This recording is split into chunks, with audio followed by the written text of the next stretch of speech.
Yo, what's going on, everybody? Welcome in. Welcome to episode 14 of the KoppsCast, right here. Twitch.tv/bkops, of course. I'm your host, bkops, where we play mostly RPGs, a variety of other stuff. And here, every other Thursday, we have various content creators on. We show them some love. Mahler, thank you for the follow. Also, Azrael, Sunker, welcome in. Appreciate the follows as well. Mitch, thank you for the 10 bits as well. Welcome in, friends. Hope you're all doing well. Karna, welcome in. Thank you for the follow. Hope you're doing well. Annie, good to see you. Didn't know your stream. Well, pleasure to have you. Pleasure to have you. all of the Handy's friends coming in. Good to see you guys and gals.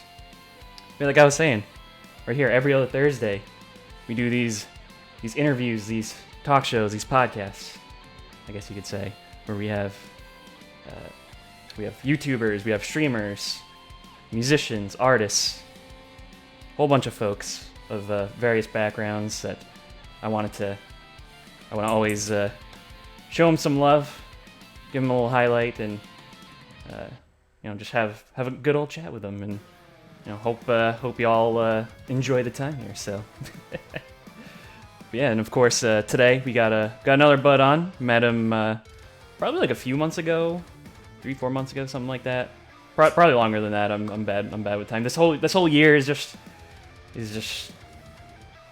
mess. It's just a flash in the mind. Like, it's crazy that this year is already over. But anyway,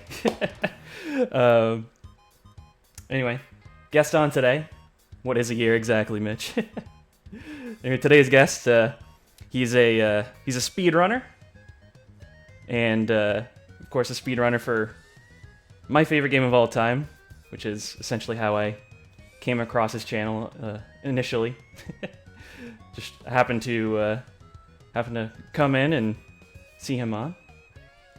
But he's a speedrunner. He speedruns Chrono. He does a whole bunch of other stuff.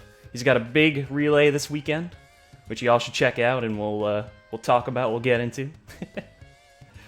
Sonic 06, got it. Oh god.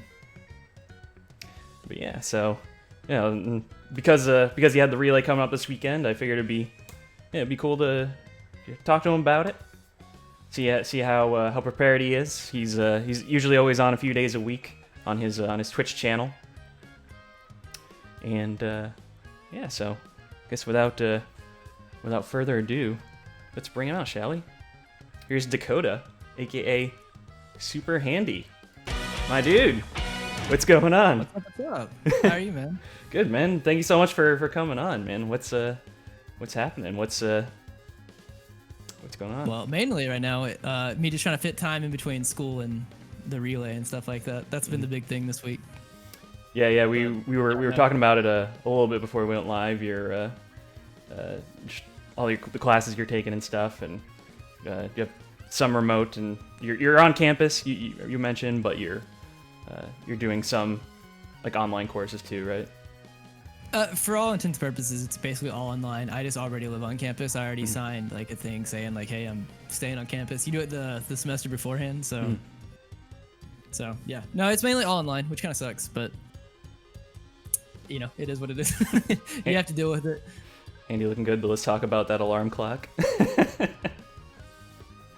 Just pointing out that. Oh, actually, yeah. I wanted to make sure that it was right. That would have been embarrassing. Mm-hmm. We've had, so like recently, like I think last week, whenever I was streaming or whatever, I don't know if you remember, I had like I was having internet issues and I was having power issues or whatever. We had that hurricane come through. Yep. And that thing's been reset like 12 times. Oh, I eventually got tired of resetting it. But yeah. Mainly it's just been like a busy schedule, like with like I don't know, like I work on campus here as well. Like it's that part is kind of easy. I don't want to complain about that. But like work, and then like I'm taking like a full semester's worth of classes or whatever, because I have like this semester, like I'm taking 4 classes. Next spring semester I'm going to take 4 classes, and that'll be my last full semester because I'll take 2 classes in the summer and then I'll graduate. But so I'm just trying to like stick on top of that, but also not like even though like stream and stuff like that kind of adds on to like the workload, I guess it's kind of like something that I enjoy doing. So like I feel like if I just cut it out for the sake of like having less work to do, I'd actually probably be less happy, I feel, than doing something that I like doing. Got a whole bunch of like I mentioned, got a whole bunch of your friends in here, a whole bunch of folks from your community. Karna, Azrael, Valor, good to see you. Nerdy Jane's in here too. Welcome in. Good to see you. Hope you're doing well, Jane. Look, I'm very bad at procrastinating. I get really lazy sometimes. You can ask half the people in my community. Like I was talking to VCops about this like right beforehand. Before this semester started, I took 3 months off from streaming. Like I have a bad habit of where like I'm trying to not do it, but I have a bad habit where sometimes I'm taking a break and that break turns into like long breaks. I mean, it's so easy to just kind of flip that switch because, you know, I mean, granted, like me in particular, I only do like a few days a week, but even then it could be like the days you miss, and then it's like, I don't know, I just kind of feel like, I don't know, just chilling tonight kind of thing, and then one thing leads to another, and then it's like months later. No, sometimes I have to. Like I have to force myself. Like whenever I can feel like I'm like, man, I just kind of don't want to. So I'm like, all right, I'll know I want to after like 10 minutes. Like once I'm already going or whatever, and I'm like streaming and I'm like running or whatever, I'm like, okay, I'm fine now. It's just making the initial what's what I'm looking for, but like just to get it going is the problem. Yeah, but I mean, you're in a good funk now. You got you've been preparing a lot for your race coming up, which we'll get into a little later. I'm sure you're like super pumped for that, and super nervous and super excited.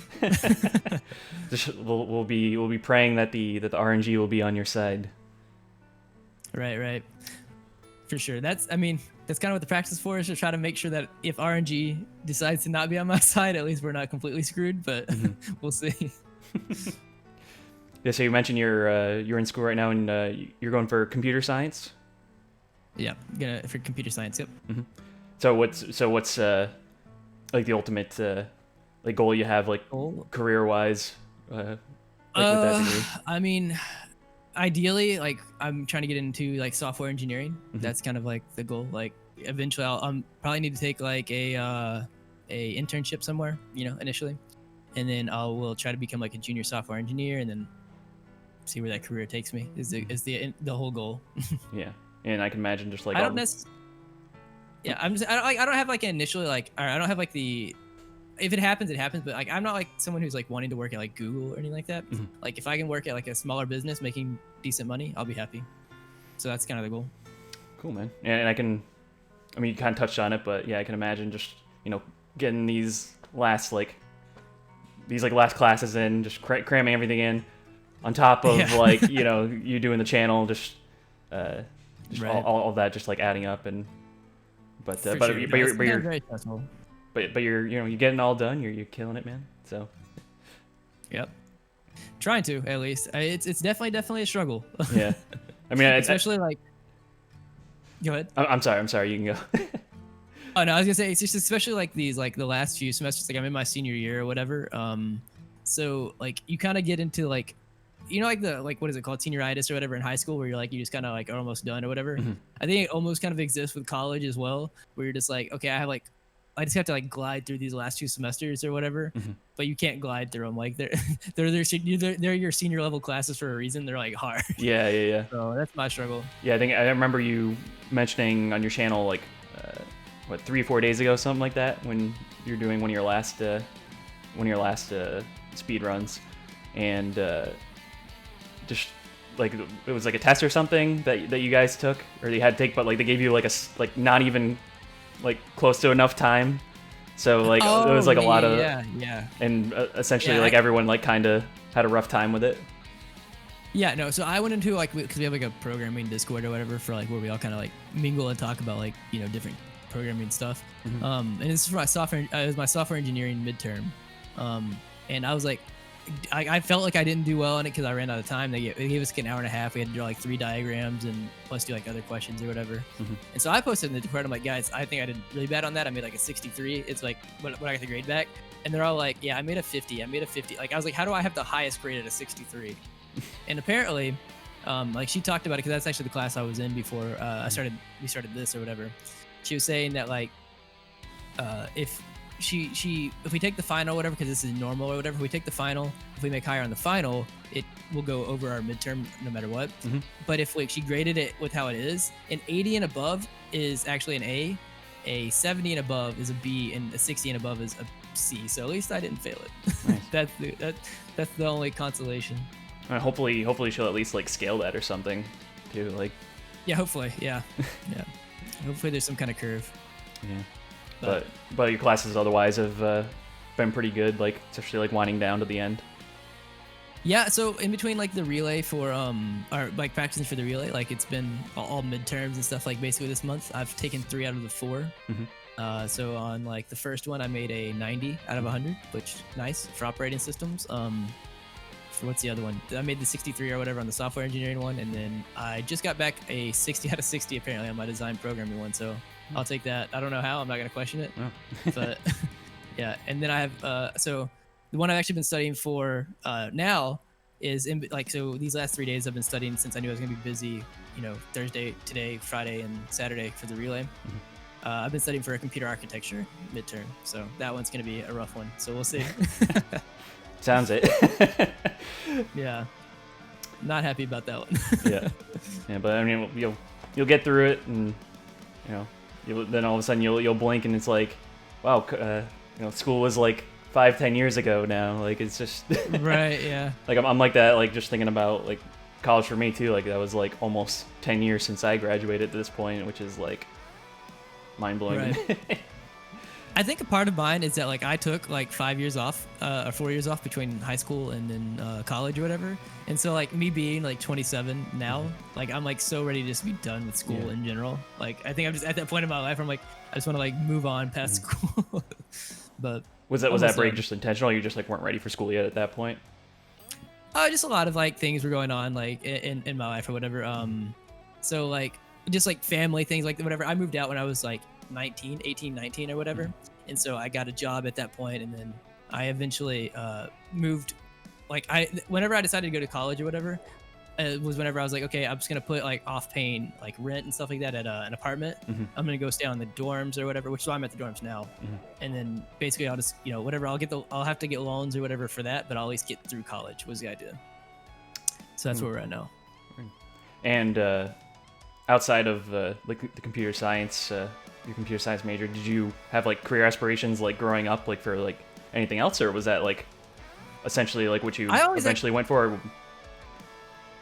I actually always thought that I was going to go for computer science. I don't know if I like understood fully like what I wanted to do with it, you know, but like I've always been interested in like I think that's a very like most people on Twitch who are like who are I feel like there's a lot of crossover between people who are on Twitch and people who are like into computers and computer science and video games and stuff like that. You know, like I think it's a pretty normal thing where I'm like I could say like I've grown up with video games, and I was like, do I want to be a game developer? You know, like that probably was one of the side aspirations. But then I kind of like leaned in on like I just like coding and doing computer stuff in general. So like this senior year, you could take the choice of like your senior year of like hard focusing on like game development, you know, or just like general computer science stuff. And so I thought that if I wanted to go into game development or whatever, I could still do it at some point, but I thought that it was more of a solid plan to go for like general computer science, you know, like there's a lot more like generalized work I could do inside of computer science fields with that.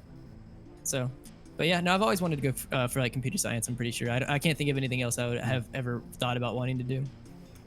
So down the line, like, since game development was like a particular interest, like maybe like, you know, if you decide you wanna like go back again, then you do that, or? I actually don't know if I'd go back. Maybe. I honestly think that like with the way that like, kind of like the fields are nowadays, like especially with like the way that like information is like you're able to obtain information to learn like self-taught and stuff like that. I feel like it's even like that for computer science, but even so more for game development. I think that like you can create like even like an indie game, or you can create things on your own and get your foot into the door that way versus like having to have a piece of paper. Right. In which I also agree the same thing with computer science. I think you can actually get a job just going to, you don't have to go to college to get a computer science job. You could go for like a boot camp, you know, you could do self-taught or whatever. I would say the only thing that like the degree helps you with is it's like a piece of paper to flash at people, you know, like, hey, like I can do this, so you at least can hopefully have more of a foot in the door. That's this way I look at it. Cool, man. One of the things I wanted to like go talking about your background and stuff. One of the things that you mentioned like on your channel and stuff, and again I asked you ahead of time before if it was cool to talk about this, because like I'm generally like uneducated or just or just like but would generally like curious to learn about it, because you mentioned how you actually have a disability, arthrogryposis, if you yeah, arthrogryposis, yeah. You pretty much got it right. Most people don't get it right on their first pronunciation. It's a long word. Yeah. But yeah, if you're curious about it, like, are you curious about like what exactly it is? Is that what you're asking? Well, I've kind of like an idea like of what it is, but I guess like in your circumstance. So, because I'm not like an expert on it either, you know, like besides I guess living with it. The way that I understand it is that like it's a lack of like muscle and like joint control, or joint, like I don't know, like how strong the joints are or whatever in like certain like either your arms or legs. Like, so arthrogryposis, actually a lot of people who have it, because when I was like really young, my mom used to bring me to a like a camp thing for other people with like the disability or whatever. And so I was a little bit more fortunate than a lot of people, because a lot of people get it in their legs. Like there's people who have it that are in wheelchairs, they get it in their legs and their arms. I just happen to get it in my arms or whatever. And so the way that I think that it's explained to me is just that like it's not like a hereditary thing or anything like that. It's just like a like, I don't know how common it is. It's like one in, you know, it does happen or whatever. It's not like super rare, but it's just like a thing where you don't, when you're like developing in the womb or whatever, it's just like a lack of space or something like that. And so like it doesn't develop the like the normal way. Okay. That's the way I understand it, which could be completely wrong, but. So, so like in your case, is that something that's still like still it kind of like affects you to this day kind of thing, or is it kind of like, or in less of a severe capacity as opposed to like when you were younger kind of thing? I think it like affects me like in my day to day, like, right? Like I think that like there's obviously things that I'd probably be able to do maybe easier or like in a different way if I like didn't have it.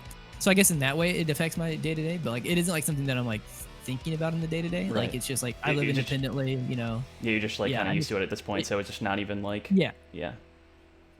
I think it'd be different maybe. Like it'd be more rough on somebody who maybe like was born without a disability and then like they got into like an accident or something like that, you know. But whenever you're young and you're born with it, like your brain, it's just like it is what, you know, it's like a normal thing. You learn how to do things with what you have, I guess, naturally. You don't like think about the fact that it's like a disability or whatever. Right, yeah. Like so one of the questions I used to get a lot like in school was like, because they're like, well, how do you like write, you know, like, and I'm like, I don't, or how'd you learn to write? And I'm like, I have no, like, I don't, I just did it. You just kind of like, yeah. Yeah. Especially playing like games and stuff like that. You used to, because like I've mentioned that like I play like speedrunning. Something that like whenever I got into Chrono was something I'd always wanted to do or whatever. But like more so I was into like competitive like video games like that. So I used to go, and I have gone to like melee tournaments and stuff like that for a while. And so like I actually became like for a while. There's probably people in our scene that can there's one person in our scene I think that is basically on the level that I am or whatever. But in our region or whatever, I was like the top melee player for like this area up until about Houston or whatever. Wow. Yeah, and so like you just get a lot of questions of like, well, how'd you learn how to play? Like, how do you, you know, like, how'd you learn how to grip the controller? And I'm like, honestly, I didn't like have it. There was no moment like when I was growing up where I was like, how do I want to do this? It was just like, hey, I'm playing a game. Yeah, and, It just kind of happened. No, that's awesome, man. That's awesome. Yeah. And yeah, you mentioned melee. I was actually gonna bring that up too. That you said you were in tournaments and stuff for years and stuff. Like, do you still do that now, or was that just kind of like a thing at the time? And especially if you were like the top in your area kind of thing, which is like super impressive. this year has been like I've been very very like this is probably the biggest break I've had from Melee or whatever, and it's mainly because of Corona and stuff like that going on, you know. But I mean, before that, like I initially went to my first tournament for Melee. Mind you, I was bad, right? Like my cousin is the one that initially got me into it. I went to a tournament in Houston in 2011. So I went to that, I did that, and then I casually knew what competitive Melee was, but you know I wasn't into competitive Melee for a few years. And then I think around 2015 is I watched like my first. I think I watched Apex 2015, which is a really was a really big Melee tournament. I watched that, and that's what really kind of sparked the interest. And then from like 2015 onwards, I've just been kind of like there's been periods of like off and on, but I've been playing a lot. Cool, man. Karna asked, "Is that how you came to Twitch, like watching like Melee streamers?" Probably, actually. I think because, like I said, I think the first tournament I ever watched was Apex 2015 on Twitch.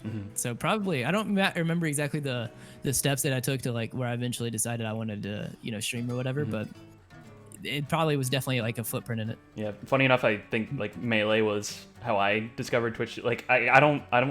Funny enough, I've never really played Melee. Like I played like some of the other Smash games, but like because I used to work at Teespring back in the day. And they had a partnership with Twitch, like from like I don't know 2014, 2015 or whatever. And yeah, like some of my coworkers, like one or a couple in particular, were like the top in my state basically. Yeah. And yeah, I'd play them and just like it'd be like one stock for them and 5 for me, and like they just completely like just completely demolished me, and it was just complete embarrassment. But no, I mean you shouldn't feel bad about that. Honestly, with Melee or whatever, like the big thing is, and it's kind of like what people who are past that point really love about the game, but people who, like it's kind of like a bad like you could argue definitely it's a bad thing for the game is it has like a very high skill floor. So like once somebody understands like even like the bare minimum of like advanced tech, like you just almost will always destroy like anybody who is not over that barrier yet, you know. Yeah. Because like when you're learning Melee, the hardest thing is like whenever I've ever told anybody like who wanted to get into Melee or whatever is I'm like honestly your first few months at the very least are you not fighting your opponent, it's like you literally trying to fight to move, because like it basically tech checks you a lot of places, and once you understand how to do it you feel like you have a lot of freedom and creativity and moving or whatever. But like when you don't have like, so have you ever played, I'm sure you played Ultimate, right? A few times, yeah. I mostly did 64. Actually, funny enough, Brawl, just because I had it on for Wii for whatever reason, and then I've only played 4 like a few times, but yeah. I mean, they're all fun, but I guess I just always had the most nostalgia for the first game.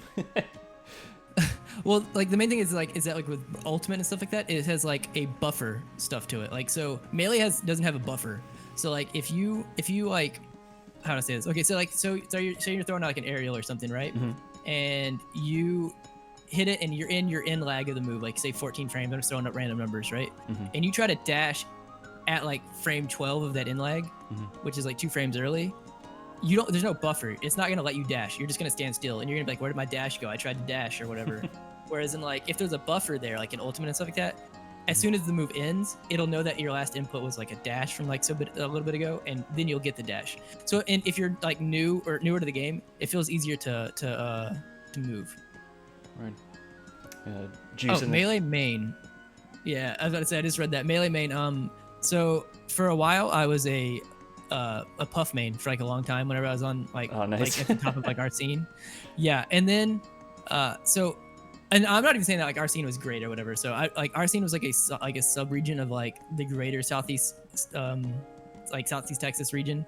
Like I said, I was like, and then until we got to Houston, there's a lot of players that are like really fucking good in Houston, like better than me.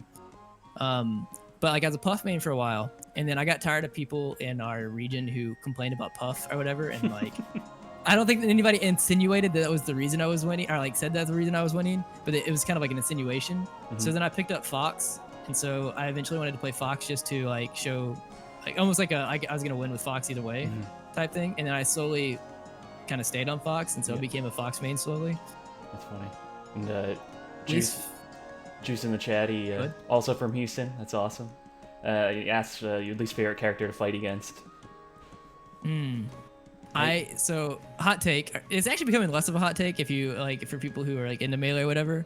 I actually think at a human level, I think Marth is the best character in the game, and I think that no matter if I'm playing Puff or Fox, I think Marth is kind of a pain to play against. I could go into like a whole bunch of deep matchup information on that, but like just as a simple answer, I think Marth is a pain to deal with sometimes. Yeah.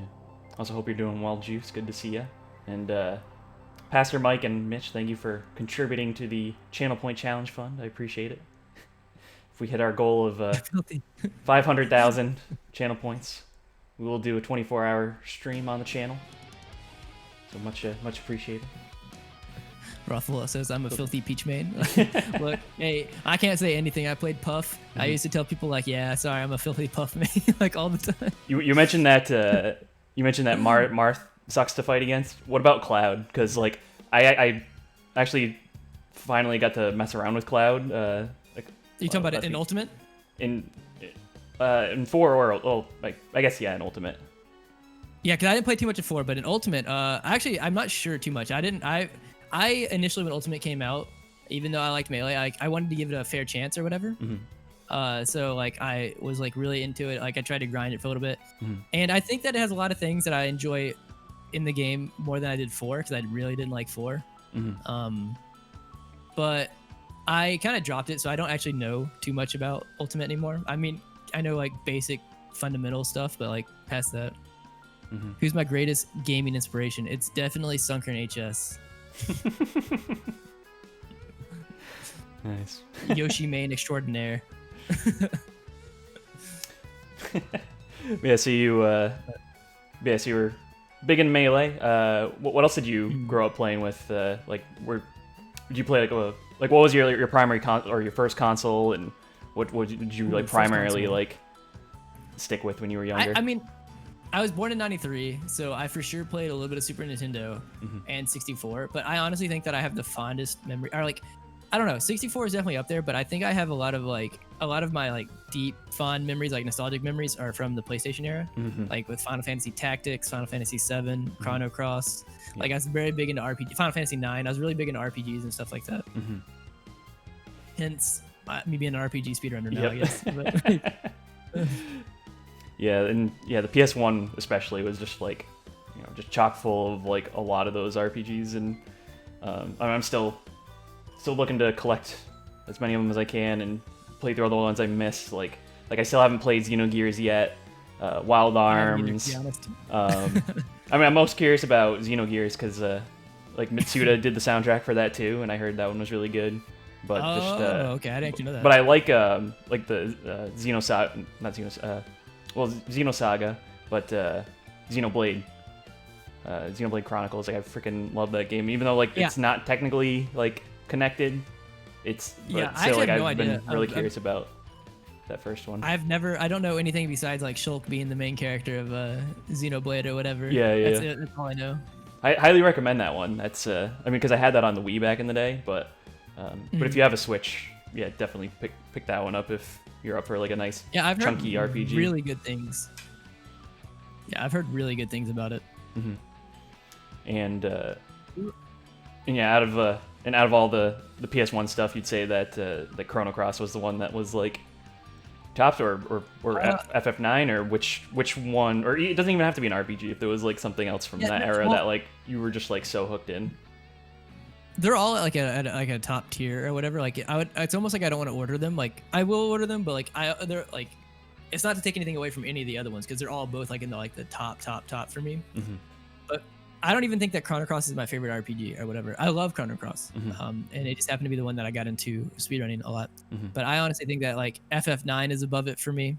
I think potentially FF Tactics is above it for me. I really have like a lot of nostalgia for FF Tactics, and even maybe FF7. They're like all up there together, but it's like really close. But I would say like anytime anybody would ask me like what my favorite game was, like growing up like my teenage years, I always would say Final Fantasy 9 or whatever.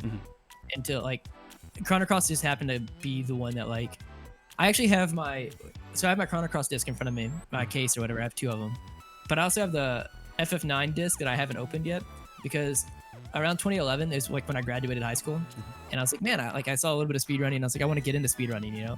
And so I ordered an FF9 disc or an FF9 thing, so I'd have a new one. And somehow I just like put it off, not getting into speedrunning like that. And so whenever I came back to speedrunning, somehow I got into. I think I know how. Is like I did on my channel before I was doing like speedruns and stuff like that. I was like, I just want to play games. So I played Chrono Cross. I did a casual playthrough of Chrono Cross, and so I think I just happened to lean like straight from doing that casual playthrough into like learning the speedrun for it because it was like fresh on my brain. But eventually, I want to go back to FF9. I want to learn the FF9 run.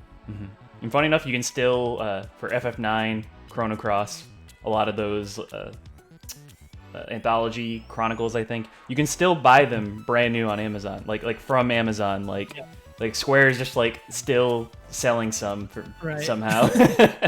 Like 20 years later, like they're still, which is interesting. But for sure. No, I just have like, eventually it's just the time basically, but I have a want to like learn like the speedruns for like almost all those RPGs or whatever. Eventually at some point. I keep saying it like in some distant point in the future I'm gonna learn like FF9, like Tactics 7. It's just a matter of like when. When am I ready to put down Chrono Cross? Whole lot of love for Tactics in the chat too. Dude, Tactics. Have you played Tactics? Not yet. It's on the list. I have it on the shelf. Again, another game I played for like an hour, and then I think I hit a point where because like I lost like a certain party member, and that kind of screwed me, and then I was kind of stuck. So I'm like, all right, I'm gonna have to start over. So I think honestly, Tactics has, if not my favorite, but one of my favorite like just stories of like any game. Really? Like the story is that good. Yeah, it's really good. I think it's interesting that like with Tactics, because it's the same world in that game as it is in Vagrant Story and in Final Fantasy 12. Yeah.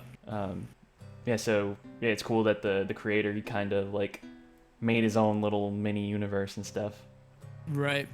I've actually not played 12, and I played a tiny bit of Vagrant Story, not like enough to really know anything that's going on. Yeah. But I was like, oh, I like Tactics a lot, and I hear that like Vagrant Story is in Ivalice or whatever you want to call it. Ivalice. So I tried it or whatever. Yeah. And so I really need to play FF12. FF12 is a thing that like a lot of people in my channel or whatever have said that like they wanted me to play after 10 or whatever. Yeah, that's probably like top 5 Final Fantasy for me, to be honest. Wow. It's really good. And like I have the Zodiac Age on my shelf that's still sealed, and I want to play through that, but the original was fantastic. I freaking love that one, dude. Vagrant Story. I definitely try it. Vagrant Story, I tried to play it earlier this year, and I kind of had to put it down because the battle system is so freaking complicated. Like, you literally need to watch a YouTube tutorial on, like, to get a basic understanding of it, but still, it's like, I'm just like, as I'm trying to, like, figure this out on the channel, I'm like, this isn't working. I need to move on to something else. I was about to ask, and Hobbs kind of said the same thing I was about to ask, actually. I was going to ask if it was just more that it, like, did it age badly or whatever, or, like, the battle system or whatever. Yeah, like, if you own it, or if you can get it used cheap, then maybe, but, like, I don't know, like, it's not, like, I don't know, like, it's interesting, like, it's really unique, like, especially, like, like the way that they took like the cinematography in the game, like just like the direction of everything, like it's an awesome presentation, and like it looks awesome. Like the combat, like when you have a basic understanding of it is fine, or it's fun, but like just like really like understanding it, because you have like multiple weapons, you have like you'll use like one. You have certain enemies that have like certain weaknesses, but then you will like raise the level of, or raise your stats of like your sword, but then it will like decrease the stats of like this, and then it's like it really, like, seriously, just like I'll try to look for the video for you. It's just like I just can't wrap my brain around it. Like it's like. So you would say it's more complicated than like Chrono Cross, because I hear that a lot. When, okay. Yeah, it's probably the most complicated RPG I've ever played, like combat wise. Like, yeah, that makes sense, because like I've heard a lot of people come in to like they'll watch the run for Chrono Cross, or they'll come in, they'll like see the game or whatever, and they're like, this battle system looks, I tried to play it, but it was really complicated. I'm like, I actually don't think that Chrono Cross is that complicated once you like learn how it works. Which is, you can say it about a lot of things. That sounds very dumb, but like I just think that like it's actually not as complicated as it looks. But from what I remember about Vagrant Story, like that sounds like Vagrant Story. I don't actually remember much about it anymore, but it's been years and years and years. And yeah, Mitch, that was like the one yeah, because you have like certain like parts of like the enemies that you have to like target, because like one spot will have like a certain weakness, but again, it's just like, yeah, I would only recommend it if you're like super interested, but like I would say like just watch a tutorial video, and if you aren't deterred past that and you still want to try it, then yeah, then go for it at that point. But Baylor's coming to the defense, saying Vagrant Story is such a great game. I mean, I just need to give it like a decent shot again. I just like, it's just not a good streaming game for me. Like I just really like need to like focus like on that and try to get a good hang of it. But yeah, other than that, like I was enjoying my time with it outside of just like wrapping my brain around how combat worked and stuff. But yeah. Oh, actually, that brings. I don't remember how Hobbs. I don't know why that reminded me of it. But when you were asking about games that I also grew up playing with, is Kingdom Hearts, and I'll actually get into why that reminded me of it. Is because he said something about it's just hard for people to. It's good if you played it back in the day or whatever, but hard for newcomers to get into. Like I say the same thing about Kingdom Hearts a lot. I'm like, man, look, I grew up with this. Like it has a lot of cheesy stuff in it or whatever, but I don't care. Like I'll put on my nostalgia goggles and just ignore it. I ignore everybody. I'm like, look, this is a good game. I still recommend the first game. I say like, and then I say like tread carefully through like the rest of it. But like you can still enjoy it. But like I think like the first one is like not like overly complicated with like the story and everything. Like, you know, it's fairly like as wild as it is with like, you know, all these worlds coming together, the Final Fantasy and Disney mixed together. As silly as that is, it's like. I haven't played the third one yet. Yeah. But like I have it, and I just have been meaning to. So like what I was doing on my channel, like I don't know, I think probably about a year ago now, was I was playing through all of the games. I bought the collection in 3 or whatever. I was playing through all the games on Proud Mode or whatever. Yeah. And then I took one of those notorious breaks I was talking about, and I just haven't gone back to it. But no, I have like Kingdom Hearts might be my most nostalgic game. Like it just the one that hits the bone really hard. So that's like one of the ones that has like had the most like impact on you, or would that be like FF9 or? I love FF9 and like it is very nostalgic for me, but like Kingdom Hearts just like has like a whole like it's almost like designed like that if, like with like the Dearly Beloved like theme song, like the theme or like any of the soundtracks in it. Yeah. Like I feel like they're almost designed to hit you in the nostalgia immediately. Rasso in the chat just gasming at the OPs. How can you not get freaking My Sanctuary and Simple and Clean stuck in your head like for the rest of the day? Like once you. Yeah, but I think it was definitely very, very impactful. I still remember around the time whenever I beat Kingdom Hearts 1. Like it's still very vivid or whatever. And I did that at like I had to be like 10 or 11 or something. I don't know. Whenever Kingdom Hearts 2002. So I almost was 20 years ago. So around so I was like 10. Yeah. Wow. Yeah, because I think I remember it was. I'm trying to think of like when exactly that came out, like during the year. But I think I remember like there being snow out, and then it was like Christmas break or something, and I just like powered through. I just marathoning it like all day, like on. And I was like 10, and so I didn't understand. I guess the idea of sequels. I don't know. And the game ended, and then like 10-year-old me is like, but if you've seen the end of it, like, I don't want to spoil it in case anybody ever wants to play it.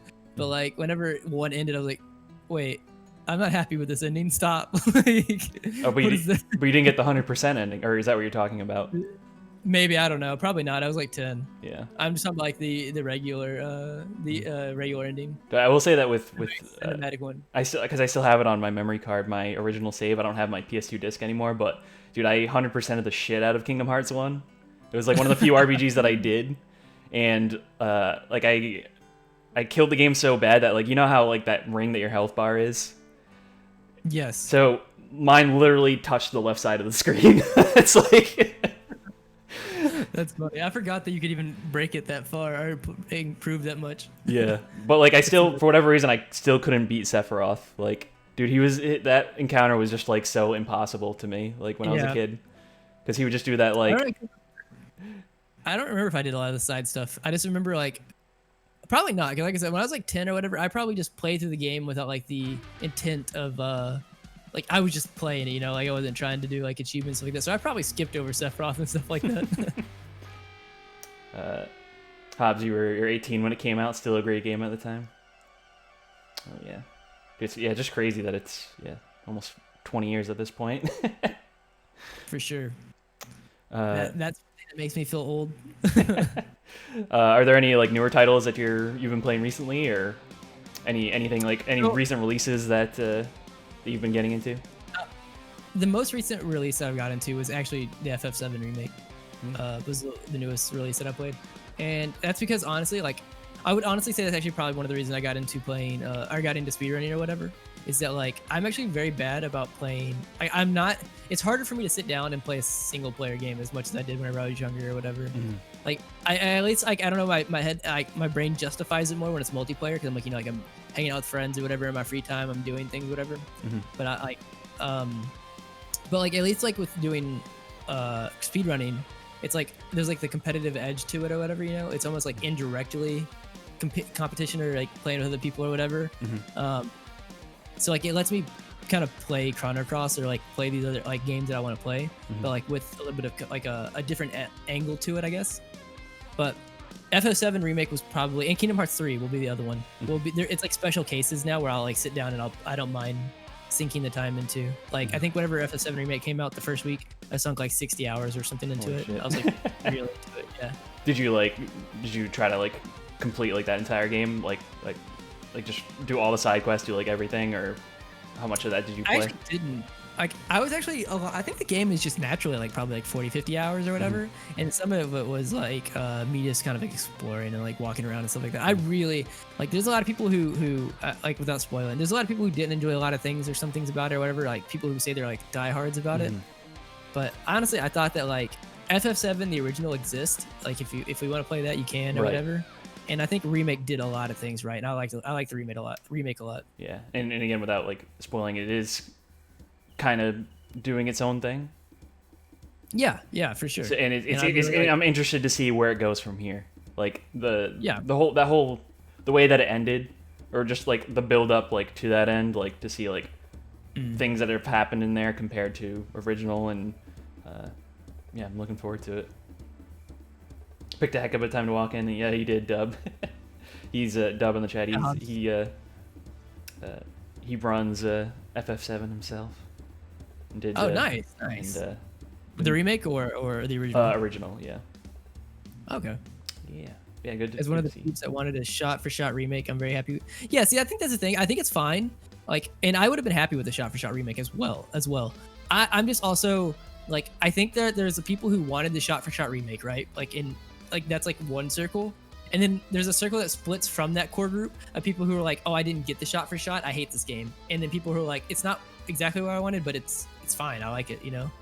And I think that like, I don't know, I think people who wanted a shot for shot remake but didn't get it and then automatically tossed the game to the side are doing themselves a disservice, because I think that like it does a lot of things right.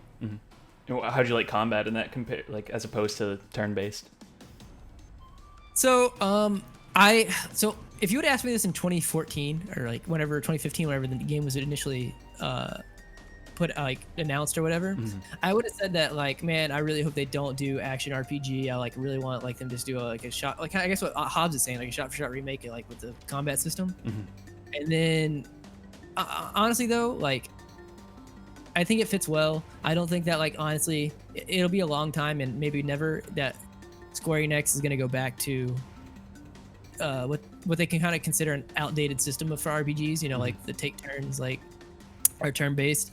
And I think that like it's one thing to like I can maybe disagree and say like there maybe is a market for it, but I can also accept that like that's not their vision, and that like I'm fine, you know, whatever. If they make good games with action RPG mechanics in it, then whatever, that's fine. It's good for me. I mean, honestly, at this point, like they really don't need to with Final Fantasy anymore, because they have Dragon Quest, because they have Bravely Default, because they have like everything that Tokyo RPG Factory is pumping out for them now. So I Right. Yeah, I just don't see them ever doing that again unless it's like some sort of like spin-off, you know? I think that, like, honestly, I think that they have probably like a lot of things in their back pocket for like special cases, and I think that's honestly like what happened with FF7 Remake. I think like whenever they were like on a kind of like a downward trend, I forget what was going on at the time. I think they like kind of had the ace in their pocket or whatever, but like, hey guys, we got the remake, you know, and like it kind of helped their business a lot. I honestly think that I honestly truly believe that unfortunately we won't get a Chrono Trigger remake or anything like that, or a Chrono Trigger anything, or even a Chrono Series edition until there's probably a point where they're like, we need another ace in the hole or whatever, because they know people will buy that. Oh yeah, you know? Immediately. Take all my money. Yeah. I mean, even just them putting out like those like if they ever put the Trigger and Cross OSTs on vinyl, just like put a price tag on it, I don't care, I'm buying it. I don't know if they've done Trigger and Cross, but I thought they did a vinyl with Cross somewhat recently. Well, it was an arranged album, but I mean, I'm not the biggest fan of it. Like, it's just kind of they took kind of weird decisions with it, but they did actually have it on my shelf. I mean, I can pull it off quick. One sec.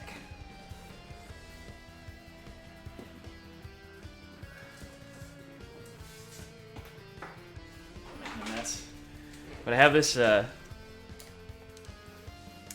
usually don't buy CD sets anymore, but this was like a really sick box set. But it was a Chrono orchestrated box set that I got last year.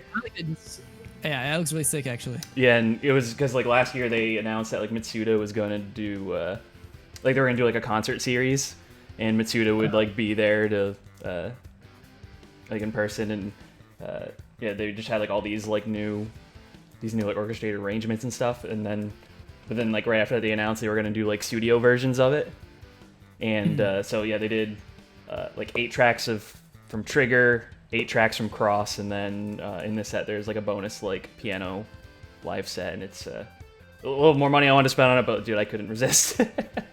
Yeah, I know. Like, actually, I think that like the only reason I remember that they even did anything like this was because I was actually debating it. I was like, oh, do I really? I kind of want this. Do I want to spend the money? Yeah. Like, it's a nice collector's item for sure. Like, if nothing else. And but speaking of like going back to like recent titles and stuff, are you looking forward to FF16?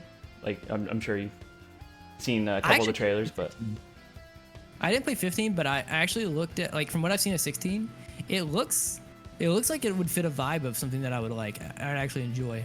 Like, it almost feels like a it looks like, obviously we have very little information, but like it looks like it kind of like it could be in the same like setting as like a traditional fantasy type style type thing. Whereas I can't speak too much on 15, but from the setting and the vibe I get from it, it's like definitely a different kind of vibe than like a traditional set like fantasy setting. Yep. Yeah, it's. I was gonna say, although I have heard that FF15 is really good, like, so I don't know if that necessarily means it's bad. It's decent, but like I don't know, it is lacking. I mean, for me personally, in some aspects, but you can still, if you can get it like cheap, I would recommend picking it up. It's still a good time. Hobbs, thanks for popping in. Good to see you. Taking bets now they will port classic FF7 to PS5 like they did for PS4. Almost definitely. Oh yeah, they definitely will. Never played 15. I was debating on getting. Yeah, it's worth trying. Like, because I think you can get the complete edition for like $20 or less now. So, I mean, even the Final Fantasy games that I haven't played, like 15 and 8 or whatever, I still think that like they have really good music. Like, I've listened to a lot of the music from 15, and it sounds like it has a really good soundtrack. So I don't know much about the game itself, but I've heard a lot of the music, and the music sounds really dope. But yeah, like I like the way that they're going with 16. It seems like where it's like back to the importance of the crystals. Like the Aeons have like a really big focus in this. It looks like it's gonna be a mature rated one with like all the blood, and you know, it looks like that some dude just got like beheaded in it, so that's interesting. Right. But no, I'm actually kind of excited for it. If it's good, I'll pick it up. I haven't played a new Final Fantasy in like a while. Like I said, I didn't play 12. I didn't play 15. I tried 13, and I'm gonna be honest, I did not like it. Yep. I think it's a little bit unfair because, like I said, it's been several years. I played like the first 45 minutes of it, of the very first one, like on Xbox or something like that, and then I was like, I'm so bored, and I put it down. It just never went back. Admittedly, the combat in that is really fun once you get the hang of it, and a lot of people complained about it was like auto battle and stuff, but right. But it keeps you on your toes because you're constantly like changing jobs essentially of everyone in your party like on the fly depending on like what the enemy's doing. So want to hear a joke about F13 in the introduction? That's sad. That's very sad. I've played Final Fantasy 1 and beaten Final Fantasy 1. I've played Final Fantasy 2 and beaten it. I've played Final Fantasy 3. I never beat it. I played Final Fantasy 4 but beat it a long time ago, so I barely remember it.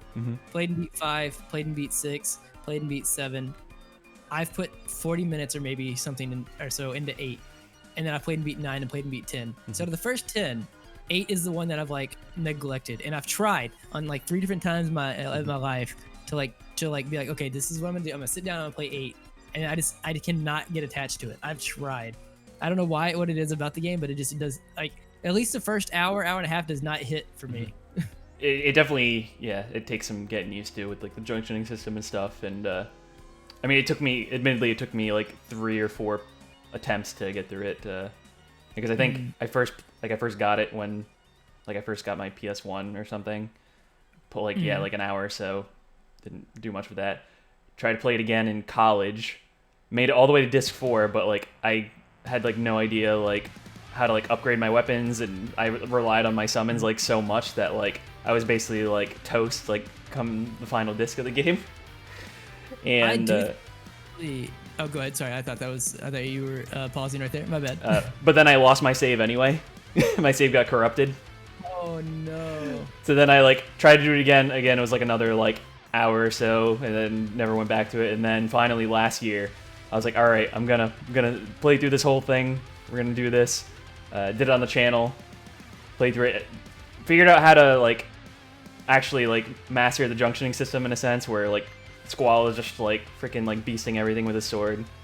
And then of course like once I beat it, it was like the next like literally like a few days later they announced the remaster on like everything.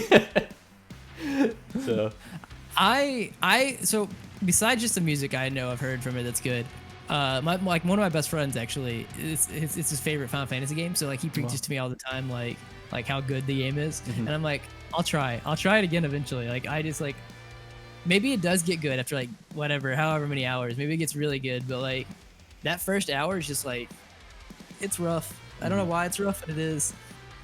It's just getting used to a system. You're generally like, because you're used to a lot of, especially those older Final Fantasies, like it being like a certain way with like, you know, attack, magic, summon, whatever. But then, you're just like, you're drawing like so often. I think it like also it's just like generally like the setting is a little bit different than maybe what I expect to like jump into immediately. Maybe it's like the setting doesn't immediately like draw me in. Like that mix of like pseudo like not even futuristic, but like, because like you had like that like sci-fi setting in 7, and then 8 was like kind of like, I don't even know how to describe it. It's like half like real world, half like fantasy esque. But I don't know, after my last playthrough though, I really enjoyed it a lot more this time around. So, and if you can get gut past that like first hour, and then you really get like a general understanding of how that system works, then I think you'll have a good time with it. I will probably eventually play it on the channel, just so I can say that like I've played through all of 1 through 10 or whatever. Principal Robin Williams. Of Sid's many appearances in that series. I actually know like barely anything about it in terms of like story, which is actually why I think I'll still play it. Like if I would have been spoiled somehow by now, plus the fact that I wasn't that interested in the first hour, I probably would not go back to it. But the fact that like it'll be like a brand new story for me still makes me kind of interested in playing it. Trip, thank you so much for the 100 biddies, buddy. We appreciate those Mob Psycho 100 biddies. Hope you're doing well, man. Can't say it long. Love you, bro. Love you as well, Muddy. And yeah, if you're not following Trip B, definitely check him out over there. Good dude, real good dude. Always a good time playing a variety of stuff. Hey, speaking of when I was talking about one of my best friends that his favorite game is 8, Kai Bitzer in chat is actually definitely not one to get spoiled. Nice. Good to see you, Kai Bitzer. Welcome in. You know you, Trip. But yeah, so wanted to talk to you. Of course, want to bring you on and talk to you about your Twitch channel as well. You've Okay. Kai Bitzer, thank you for the follow. Appreciate it, buddy. Happy to have you. Yeah, so you started streaming like 2 or 3 years ago ish. Would you say? Okay, so it depends on whenever it was. When did I create it, or like when did I? Or when you first like started like broadcasting? I think that one of my first streams was probably even like 4 years ago or whatever. But like it was probably like a one-off thing or whatever. Mm-hmm. I would say that like when I started, it was around like when I started college as well. So it's been about 3 years, I think, that I initially started. And I think I was doing playthroughs. Like I think I did a Final Fantasy Tactics playthrough on the channel. And then I was actually one of the first speed games that I started learning on stream was Twilight Princess, Legend of Zelda Twilight Princess.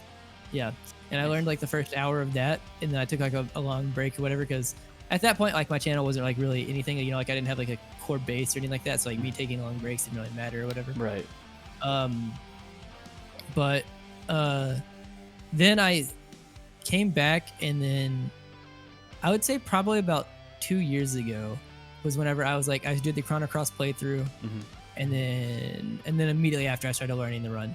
And so mainly since then my like off and on has been my channel's main focus being like speedrunning Chrono Cross. But yeah, so I think if I had to give like a solid answer, probably about 2.5 years ago was off. It's just been long gaps in between. So just like casual playthrough of a lot of your favorites basically, and then just kind of gradually becoming mostly speedrunning channel. Right.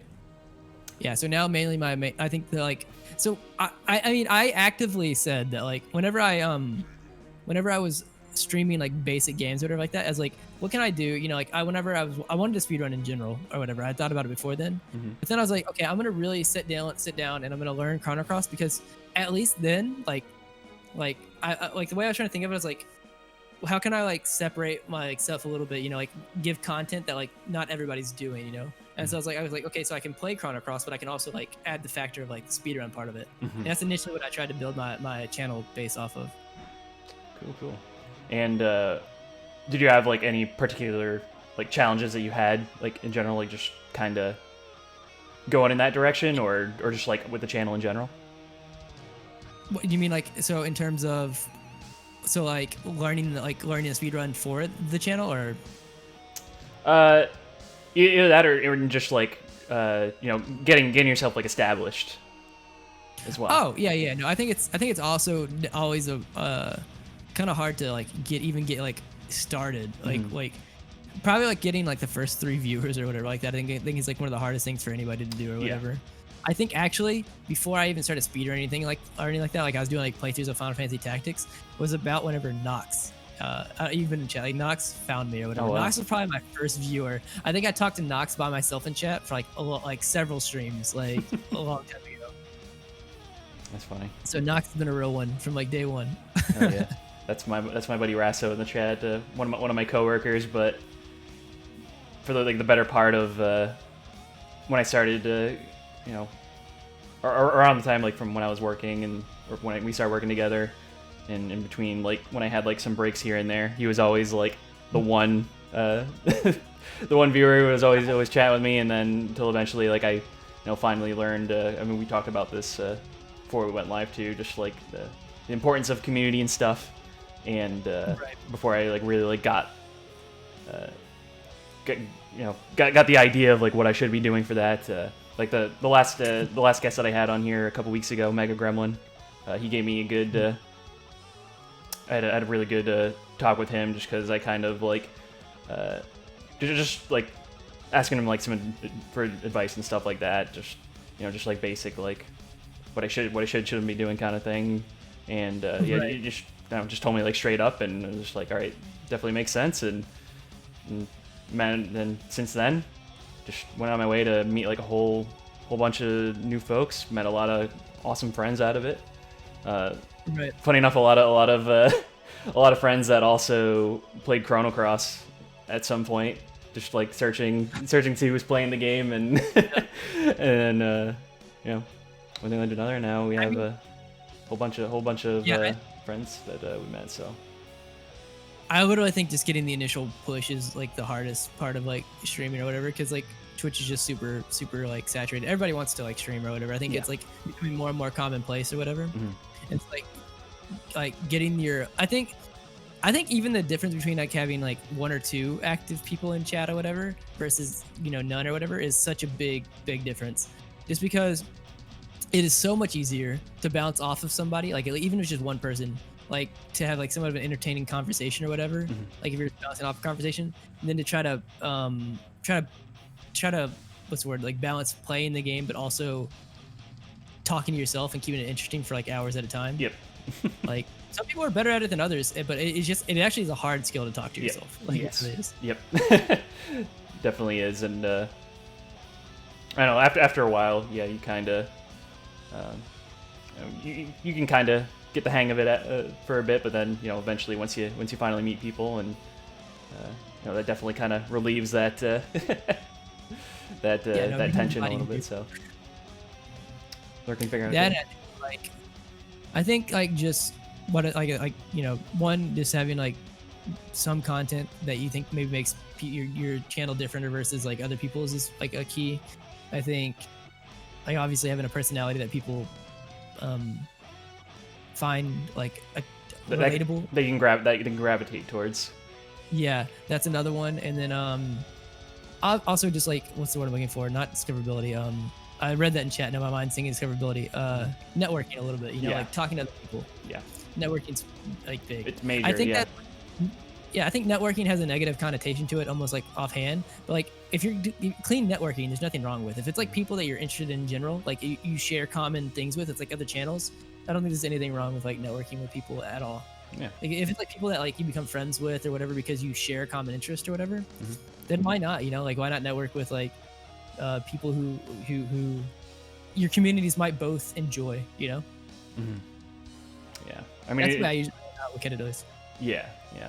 And like for me, like I was I joined a couple, ended up joining a couple communities and just a bunch of other smaller streamers, and we all just kind of hung out on each other's channels. And then I have like the instances where I found my one of my buddies, Modest Millhouse, seeing him play Chrono Cross, and then eventually met some of his friends, B and Jordan, and a lot of them, and now I can some of my best friends that I've met through the platform now. So it's it's like you never know who you'll run across. And I mean, even hanging out in your channel, I was talking to you about earlier, like Right. Koopa and Nox and a lot of those folks, and they're all fairly. That's also nice one of the dudes, things that like I've been trying to like make a main focus of the channel or whatever, was that like less so like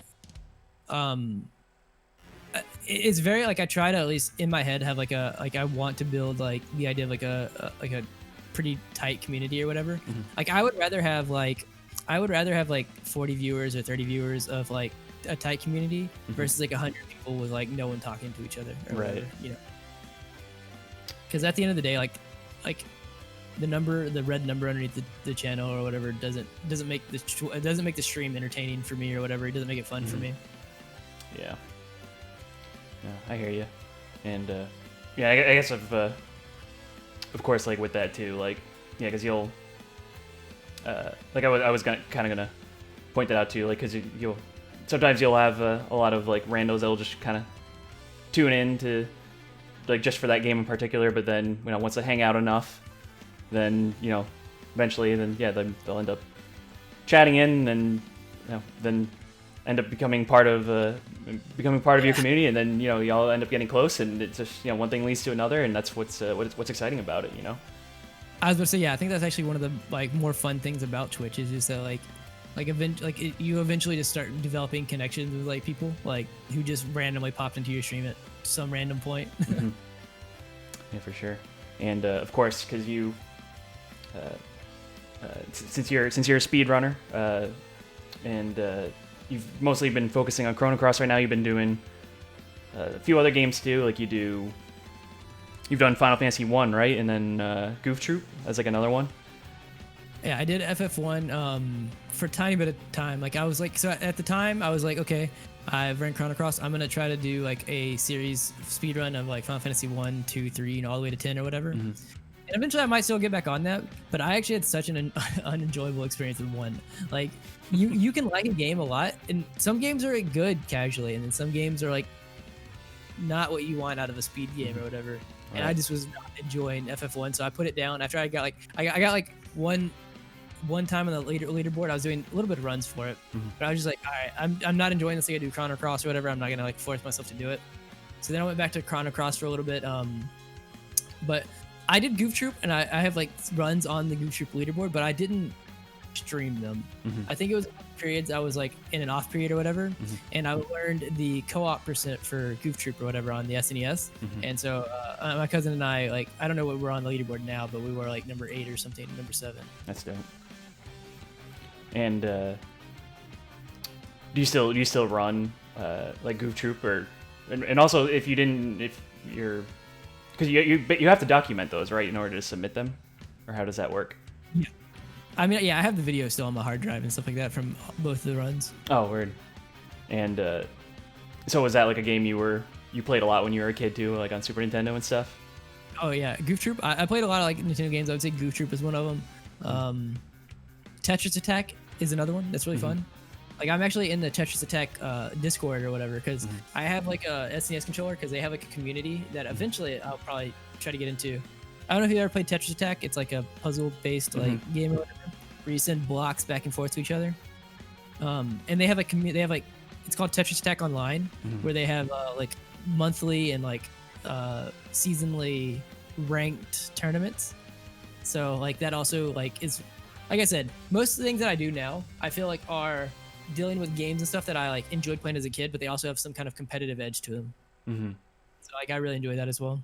Yeah, I think I remember playing that a bunch with like one of my buddies. He had it on Super Nintendo, so we just played a bunch of his. I think we beat it, but like, but yeah, I didn't have that nostalgic pull to that compared to like some of the other games from that for sure, from that console. But and yeah, apologies for the we're been having some drops through this, so the quality kind of has been dipping here and there. Hopefully it looks like it's going back up. So yeah, appreciate y'all sticking through all that.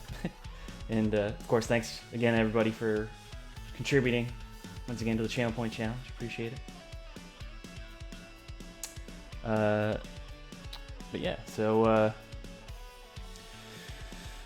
and also with I'm sorry, what were you gonna say? I was gonna say, so what's your current community challenge? Like, what are you trying to? So basically, if we hit the goal, which is 500,000 points, it's stupid high, but for the goal, if we make it, then I'm gonna do a 24-hour charity broadcast. Ooh. If we don't get it though, it's gonna be, I'm still gonna do a charity stream, but it will be for 12 hours instead. So I think the most I've ever streamed for is 20 hours, and that was rough. 24, awful. It sounds awful. I'm not looking. I mean, and if we get it, I'm gonna deal with it. But because is there a time limit for it, or like is it just up until they hit it? It was a 30-day challenge. So if we can, I think what is it, 26 days or whatever left. Is that what it says? Yeah, I'm at 1.6 in here. Yeah, 26 days, and we're 10% of the way there. So, but yeah. So you're mostly speedrunning your channel, but I guess what would you say is a good like comparing like the thrill of like like the thrill that one gets from doing a speed run compared to just like a casual playthrough, like what grabs you to one over the other? Okay, so just to make sure I understand, so you're asking like what's the like why what makes me want to do a speed run versus like a casual run of it? Is that what you're saying? Yeah. Okay. Or what makes you like just gravitate to one over the other? I think it allows like, so it's kind of like what I was saying a little bit earlier, like where it's like I get to like play in the setting of like a game that I've already enjoyed, you know, like it's like I enjoy the Chrono Cross music or the OSD. I enjoy like the vibes of Chrono Cross, and this just goes for any game that I would ever speedrun. I enjoy, you know, like I enjoy like the universe that the game is set in. And I enjoy, I don't hate, or I at least enjoy the mechanics of the game. And so what it lets me have like the competitiveness to it, to where I can like, it does eventually get old, right? Like if I were to do this every single day, like Chrono Cross, eventually it gets old. But it's much different than like if you're just casually playing the game. Like if you casually played Chrono Cross, finished it, and then immediately loaded back up Chrono Cross to casually play it through it again, that's gonna get a lot older than like, because the point of like the speedrun kind of like it, like 70% of it is not about Chrono Cross. It's about like trying to compete like against other times, and then 30% is just like also about like the game and whatnot. But I don't know. That's probably why I also didn't enjoy FF1. Like I said, like I played FF1 and I thought it was an okay game, but I don't have like that much pull to it, like in terms of like just in general or whatever. So like with Chrono Cross can piss me off or whatever, you know, like RNG and stuff like that. But I love the game at least, you know, so that like makes up for it. Where FF1, like I'm like, oh, I just hate this. I hate this game right now. I don't like this game.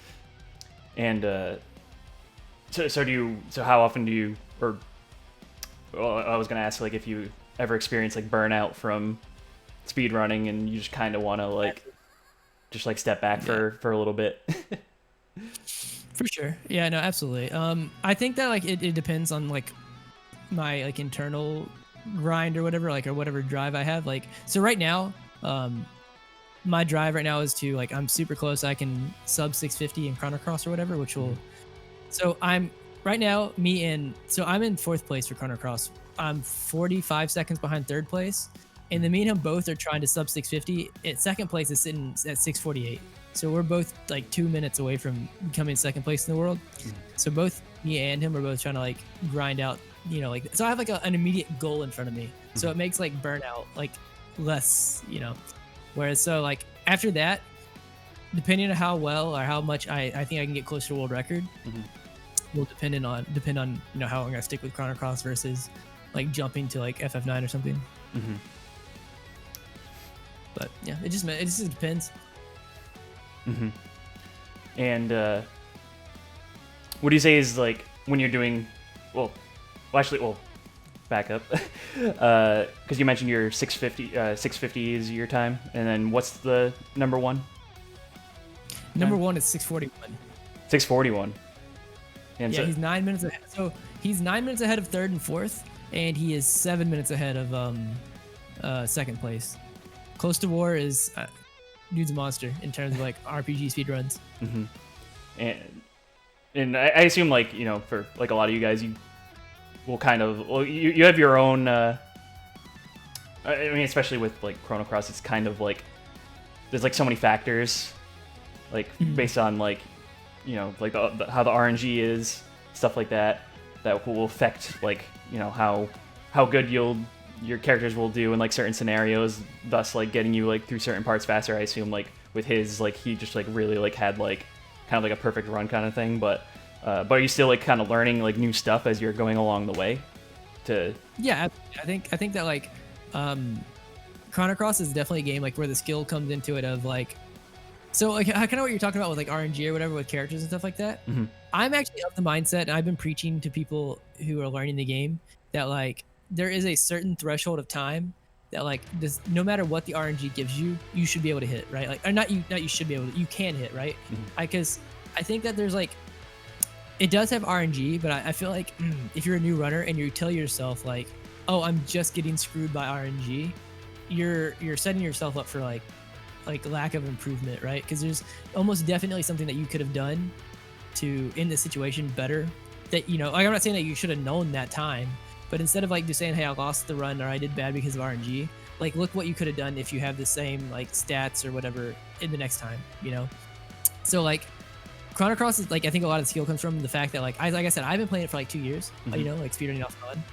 I think that like a lot of the fact comes from experience from the game. Like you have to have experience because you end up not having certain things like certain stats or like being at a certain level at certain parts of the run that like your notes say you should be. And if it's your first time there, yeah, of course you're either going to lose time or maybe not even make it past it. But if you've already been in that situation before, you know how to get past it or even do it faster than you did last time. And so like when you do that enough times, eventually you get to like where your what's the word I'm looking for? Your bottom line of like how slow you're going to be ever increases, right? Like you get better and better and better. And that's kind of like one of the things is like some people, like I've seen like newer runners come in and they're like, yeah, I think this game, like when I'm running, is like 60% RNG, 40% skill. And I just don't agree with that. I think that honestly, it's like, if not flipped, maybe like 70-30. I think whenever you're first learning the game, it can be like 50-50 because like I said, if you don't know what you're supposed to be doing, then whenever RNG does hit, you're just like, oh, so I'm just screwed. I mean, it's definitely skill because you go in with like a certain mindset, like I'm using this character at this point, I'm equipping them with these spells, I'm setting up all my characters so he'll have like 99% like accuracy when he's attacking, so I can get like these big like critical hits, like you really like you really have like a game plan. So yeah, you can't really blame it entirely on that, but it's still like interesting to see like how that can affect a run, especially like that I've seen like happen to you, like and the interesting thing with for anyone in the chat that hasn't really played the Chrono series at all, where it's unique enough where you don't need to grind, you just basically you can essentially skip like any like random encounters, and you can there's even any random encounters, but like just like you don't necessarily need to fight like individual enemies that you see like walking around. It's just once you like fight a boss and then you can like level up essentially. And but with Cross, the way that you level up, it is technically RNG based. So in your unfortunate scenarios, you've had encounters where you needed Surge to get like higher strength and it like never happened, and like after like so many battles in a row, which was like wild to yeah, so in short, like Chrono Cross, like the way it works is that like it has certain like fights, like key fights like in the story that are considered like star fights, that's what they're called. And at each star fight, like you have a chance of getting like a star level up, which means that it can increase your key stats, like strength for certain characters, magic for certain characters, defense for certain characters. The thing is that like it's weighted random. So like say that like the 5th boss fight is considered star fight 5, for example, or whatever. The game has like a chart of like what level or what strength, and like it has certain characters should be at and like what magic it should be at. So say that like at star level 5, it says like Surge should be at 14 strength here or whatever, average, you're only at like 10 or 11. You have a higher chance of getting one there because you have like, you can either get a +1, a +2, or 0. And it rolls a dice, but it's like weighted random in terms of like, if you're behind, you have a higher chance of getting a +2 or a +1. If you're ahead, you have a lower chance of getting one. So like a godlike run means that you were ahead, but you kept rolling, it happened to roll like more strength or whatever. Yeah. So yeah, that's how the RNG works in that game. Is that like essentially how your like best run ended up turning, where you just kept getting like really good strength upgrades, and then that just kind of like benefited you in the long run? Yeah, so without going like into too much detail for it, like I had like really good stats, had a really good fish skip, I had like really good AP starts. There's a lot that goes into it, so I'm trying to like go into detail. But like I had really good AP starts. I didn't have like any hardcore misses and stuff like that. Just so like that's the thing is there's like why I think that RNG somewhat like isn't, or this one art part of RNG doesn't necessarily screw you or whatever, is because like there's so much you can go into it. You can have really good stats, but like if you have terrible AP starts and terrible misses, like you don't do anything with them, it doesn't matter. Right. And like outside of like RNG and stuff, what would you say are like the toughest aspects of your speedruns, or just like in speedruns in general? Not tilting. It's very easy to get tilted. Yep. Yeah, it's super easy. And it's really rough because like You have to eventually, I think, to get like good at one of the longer runs, like 9, 7, or like Chrono Cross, stuff like that. You have to be okay with losing runs. I think, you have to lose runs enough times to be okay with it, because it's very hard and very easy to get tilted if you're not ready to lose a run, and then something goes badly at like hour 5, like of a 7-hour run. Because like as soon as something bad goes, something maybe small goes wrong at hour 5. If you're worried about losing the run, it is so easy to tilt and then just everything crash and burn at that point. I mean, I can imagine that being like so easy, especially in like, yeah, because for you, since that's a 7-hour average roughly, so it's like, you hit a certain point and then you realize like, do I keep going from here, or like how should I, how do I like fix this? Like, I mean, just watching you, like something went down, you're just like literally like, gears. You can hear the gears turning in your head, and you're just like, all right, how am I gonna fix this? What am I gonna like? And then you end up either getting it to work, or you realize that like perhaps like the luck like wasn't on your side with like a certain scenario. So you're like, all right, this run, like we're better off just like either starting over or trying again another time, kind of thing.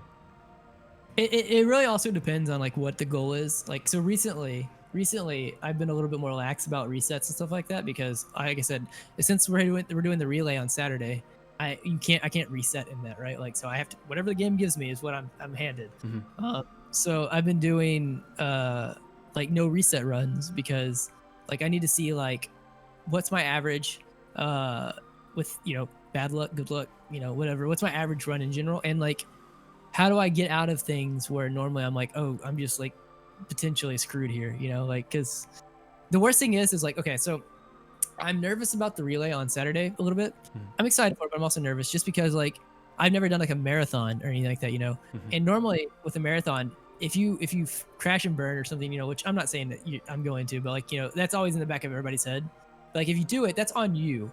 With the relay, it's a team thing. So yeah, I'm on a team of 3, and so like if Chrono Trigger gets through, they hand it to the Radical Dreamers guy. He does well and he gets through, and then Chrono Cross is really rough with me, and I'm like, it's more of like, it's like that's like I feel like there's more pressure with like a whole team on that, like that I'm worrying about as well. And yeah, that'll definitely be fun, Sky. And yeah, this actually have the little advertisement here. This Saturday at 10 a.m. EST, we got 3 teams of 3.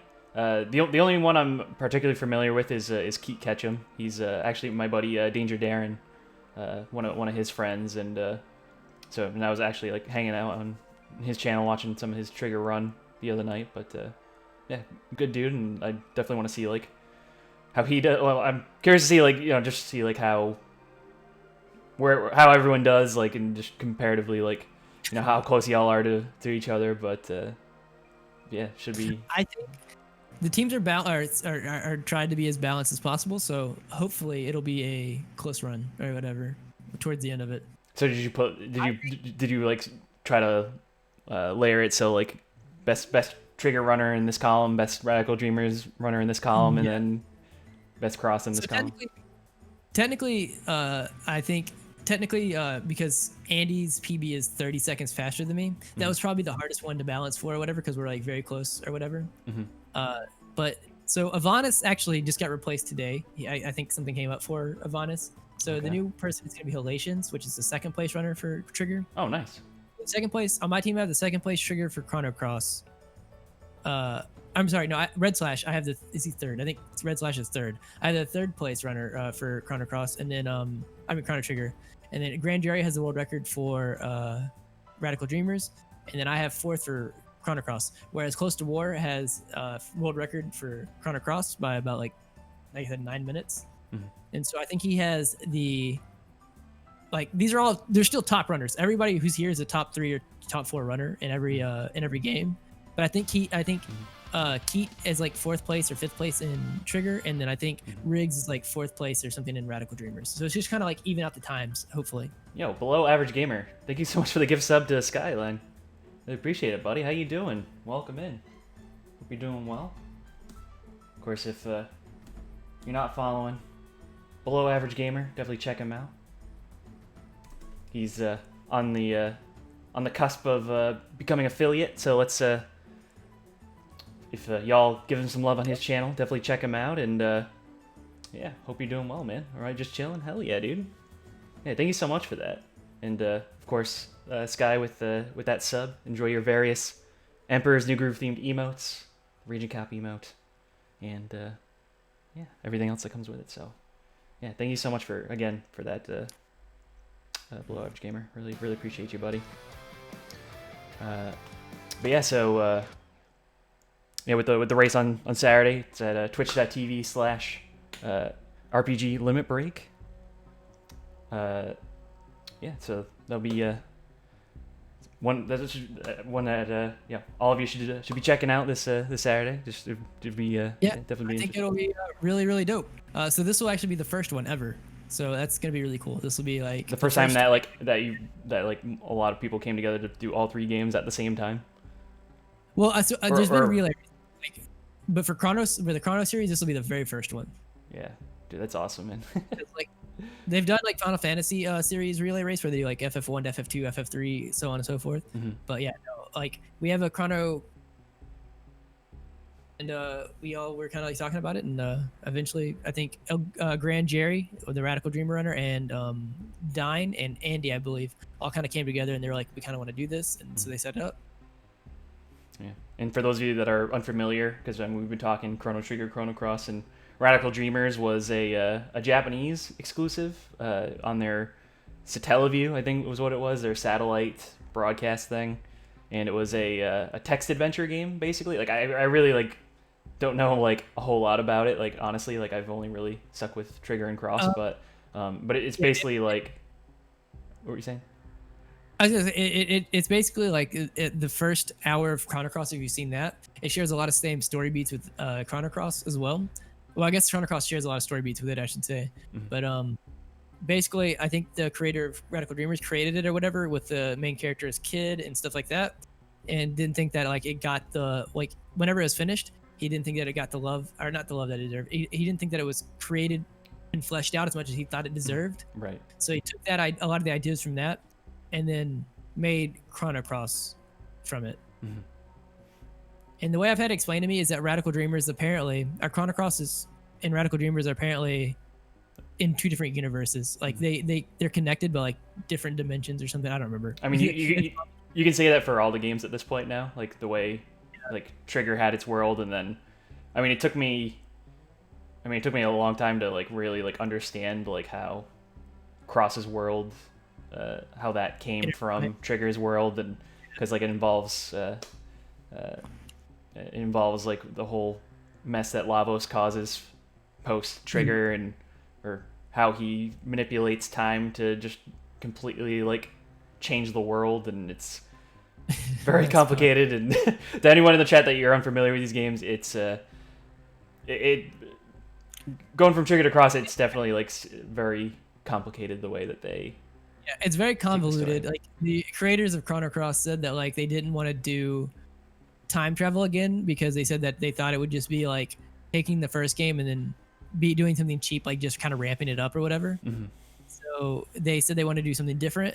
Well, what that meant was now we had a game that was a game that whose prequel was built off of time travel and all that complicated stuff. Mm-hmm. Now this one is going to be built off of dimensional travel and Mm-hmm. stuff like that. So you have like different timelines with different dimensions. I don't know. It's very convoluted. Yeah, it involves the power of anime. Exactly.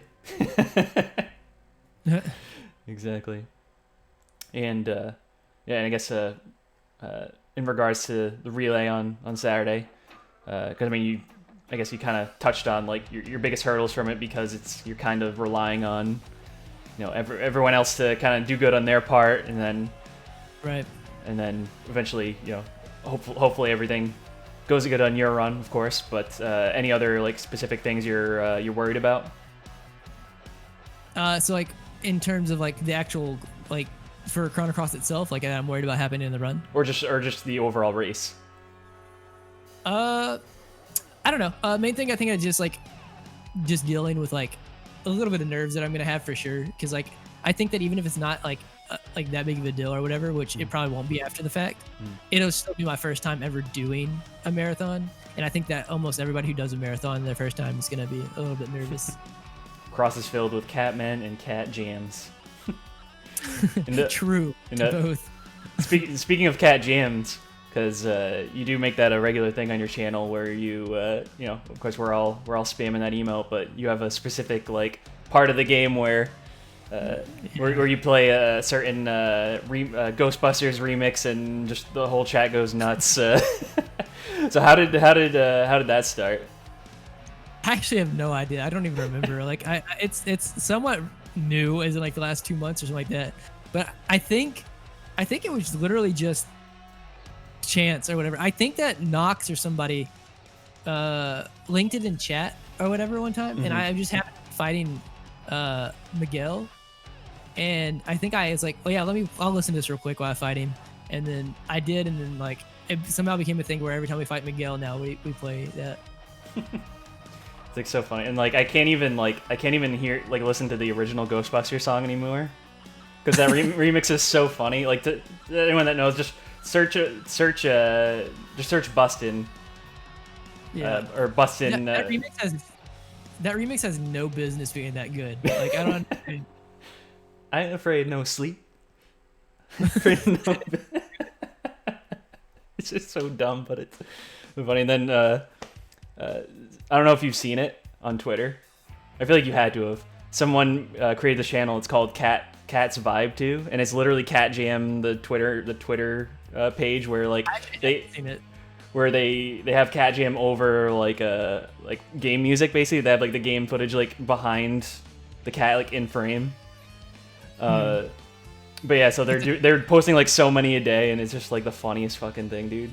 I might actually have to follow that, because I actually have not seen that. You said it's a Twitter account? Yeah, Cat's Vibe 2. Look at that. Cat's Vibe 2. Yeah. I'll have to remember. Okay. Dude, they posted one yesterday. It was it was like godly. It was Take On Me from Aha. And when it gets to it cuts to the part where the dude becomes a drawing, and then the cat becomes like a sketch drawing. I just, dude, it's. I've actually been looking, like, I've been trying to remember to follow people on the Twitter account, because I created a Twitter account for the channel or whatever, and so I've been trying to slowly refollow people that I had on the other one, and I just keep forgetting. But that sounds like something I'd actually want to follow on the channel. Yeah, I don't follow a lot of like big dumb accounts like that, but I'm like, dude, I have to. It's just, and I've just been sharing like a few of them like on Discord and stuff, and it's just like. Just like a lot of them are just so gold.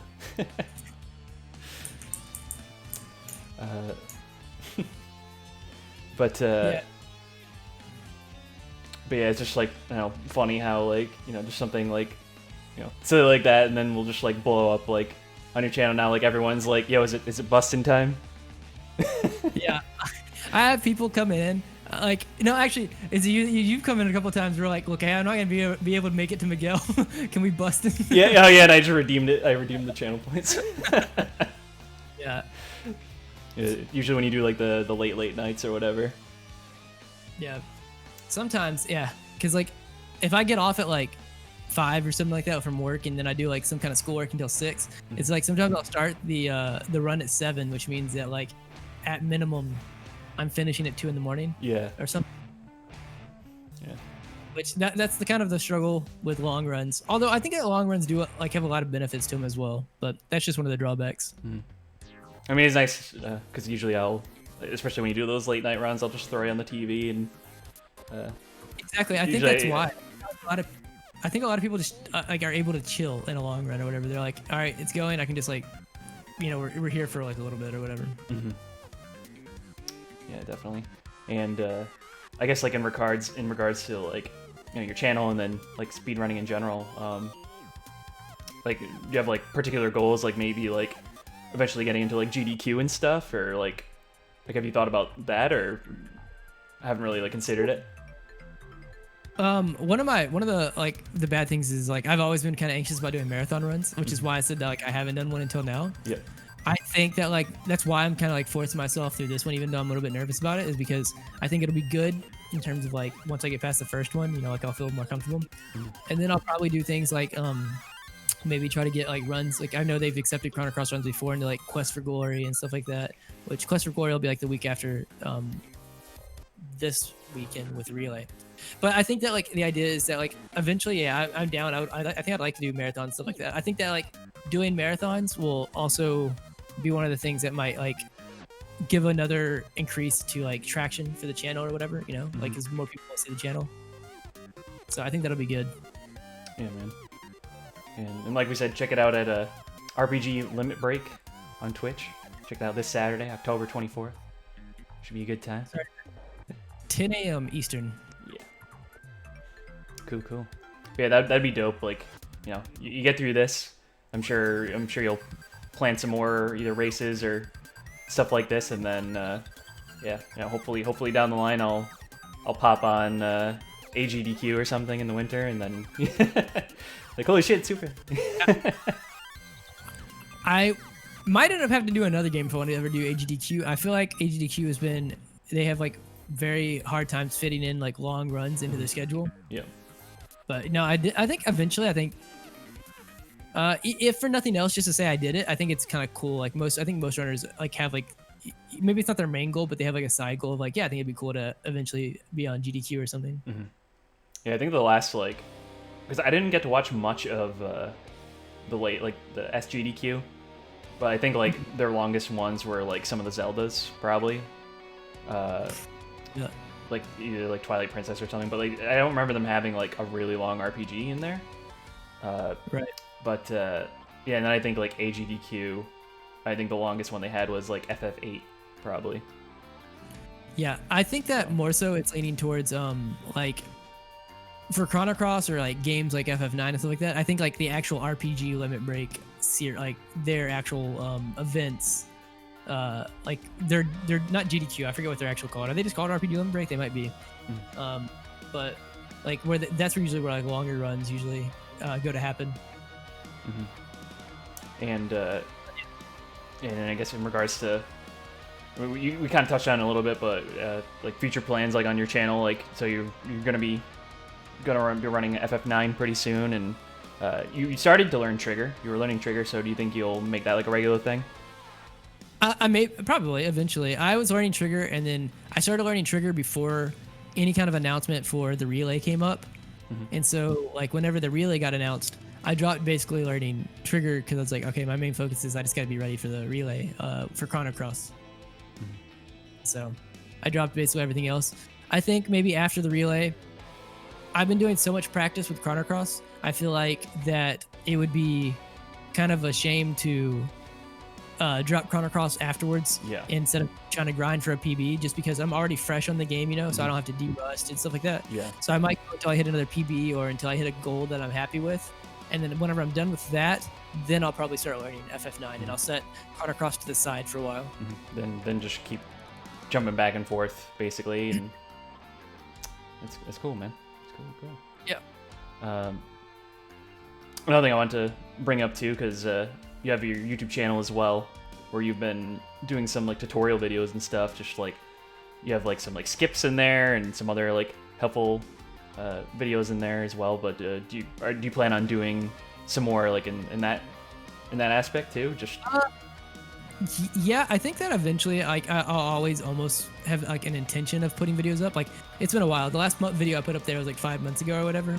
So like the last few I did decently well compared to like the channel size. Like I did a community tier list of like Chrono Cross characters, you know, where like we ranked and we had like a night of like ranking Chrono Cross characters. We did a thing where then I uploaded my 650 PB, and then I uploaded a guard skip tutorial or whatever for like new runners who want to like, or even people who just want to know what guard skip was. So I uploaded one of those. But that's been several months. My big thing is like, just usually like ideas. When I come up with the idea, I feel pretty good about like executing on the idea and like making decent videos or whatever with it. Just coming up with ideas that I'm content with. I think like the next one that I have planned, I don't know when it'll happen, is I plan on doing like another community type rank thing for like the Chrono Cross OST, where I already like seeded. I got people to tell me like their favorite list of songs or whatever, and I took them and I compiled all of them, and then I put them in sections of like tiers where like this song got like 5 I was on 5 different people's list or whatever. Mhm. And then if you were in that section with 5, I randomly shuffled at that point. But all the songs that had like 5 people say something got seated higher than Mhm. like the 4, 3, 2, 1. And then I think that I seeded like 30 songs and like the other 30 are unseeded. Mhm. But I have them in a single elimination bracket that I think we're gonna listen to, and we're gonna vote as a community and see which one makes it to the end. I feel like that So I might, especially for like the hardcore fans of the game or the series, might upset some people with some picks. Yeah. No, yeah, I think it'll be fun though. I think it'll be fun. Yeah. Especially since like, the OST is just generally nice to listen to. Dude, it's just so god tier. Like, dude, I listen to it probably like on the weekly, just because it's like, especially like during like a crazy like work day, I just like yeah, there's so much just like chill music on there, like just literally like zone out. I'll be honest, like whenever I'm listening to like things like video game soundtracks stuff like that, I usually don't listen to Chrono Cross just because I hear it so much already. Yeah, I can imagine. Like I'll listen to like other things, and I really enjoy the music in the game. I really do. But I think that like if I both listen to it whenever I'm running it and enjoyed it, and then also tried to enjoy it outside of running it, eventually I'm going to hate it whenever I'm running it. Like it's just gonna burn out for me. Yeah, but yeah, that OSC is just like, it's just like on a whole like other level. Like, especially like whenever I see like, you know, someone will do some post online where like, oh, it's favorite game soundtracks, let's go, and then surprisingly, like I feel like I don't see like a lot of people like even like posting that one, but it's just like, I don't know. I feel like a lot of people just didn't give Chrono Cross a fair chance, so I feel like a lot of people missed it. I missed out on it. Yeah. Unfortunately. I do feel like that's less so the case nowadays. I feel like a lot of people I've heard like more of a shift toward people saying like, oh no, I really did enjoy the game or whatever. But I feel like initially whenever Chrono Cross came out, a lot of people were like, this is not Chrono Trigger 2, you know, like, and so they kind of immediately hated the game and didn't give it a fair shot. Yeah, I mean that's what's tough, like being like the sequel to like one of the highest regarded titles of all time, you know, like it's a lot to live up to, and especially the completely different direction that they went with it. Like no time travel compared to Trigger. You know, none of the original characters are back. Just completely new world. From what I've like seen like in interviews and stuff, and we kind of talked about it a little earlier too. Like just the creator of the game, he just like wanted like nothing to do with the like he wanted a completely fresh start coming off Trigger, since like the development of that game was just absolute hell from like everywhere you like read about it. Especially like for Mitsuda, the composer who did Triggers and then Cross's soundtrack, who ended up in the hospital doing Trigger soundtrack, and Nobuo Uematsu, the Final Fantasy composer, he had to like come in and do like the last like 3 songs or whatever, because he would just like be in the office like overnight and just like really just put himself through hell. And you know, with especially with all like it was such like a big game for what it was. Like, you know, you had Sakaguchi, Yuji Horii, the Dragon Quest creator, and then Sakaguchi, Final Fantasy, and then why am I blanking? Dragon Ball. Actually, just had like the Avengers of like game developers coming, like and game creators coming together to create Chrono Trigger. Yeah, it was just like all these parts that like came together for like this big like all-star like title essentially, but it ended up being this like crazy thing that like, you know, just put like a lot of the developers through hell. And they just wanted to go completely like off the limb, different art style, you know, different world, different setting. The director is like completely like adamant, like this is not Chrono Trigger 2, this is its own thing, which, you know, you really have to, if you play it, you really have to take it for what it is. But a lot of the people that played at the time just like didn't really like want that, I guess. We were talking about this the other day. So like whenever I was like looking into it or whatever, a lot of the term for it is like, because it is a sequel to Chrono Trigger, is that the creators listed it as an indirect sequel, which like, so it didn't have the same like exact setting, it didn't have the same characters. It's a sequel in the sense that like the events of Trigger had to have happened so that the events of Cross could happen. But Cross is not like obviously you're not playing Chrono and, you know, Marl and all them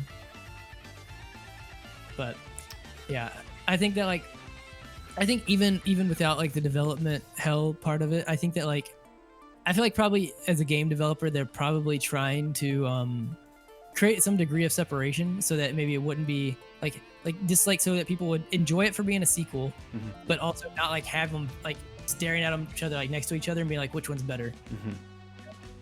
Which obviously was maybe a foolish decision because people were going to do that regardless.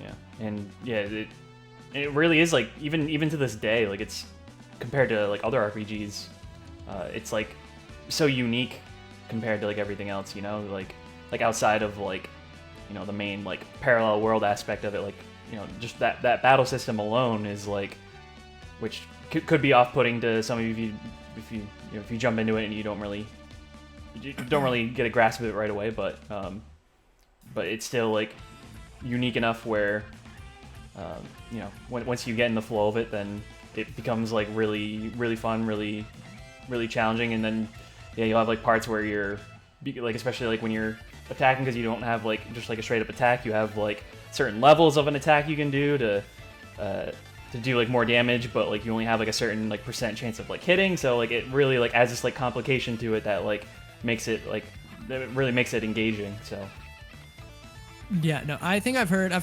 a complaint a time or two from people who are like, yeah, I've tried it and then like it was very complicated. And I think the thing is just like, I don't think it's that complicated like if you just play it for a little bit, but I do think that it has like an initial skill, like a higher skill floor than a lot of RPGs where you just like, okay, this is fight, this is magic, this is, you know, run or whatever. You have to understand the levels, you have to understand like accuracy, you know, all that kind of stuff. And what for that game, especially compared to Trigger, would you say is like more endearing for you? Like what pulls you more to Cross as opposed to Trigger?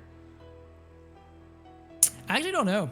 Probably just it could be something as little as the fact that I just played Cross more when I was younger. Like I don't know, like maybe if like something actually did draw me to it more than like when I was younger and that I don't know about.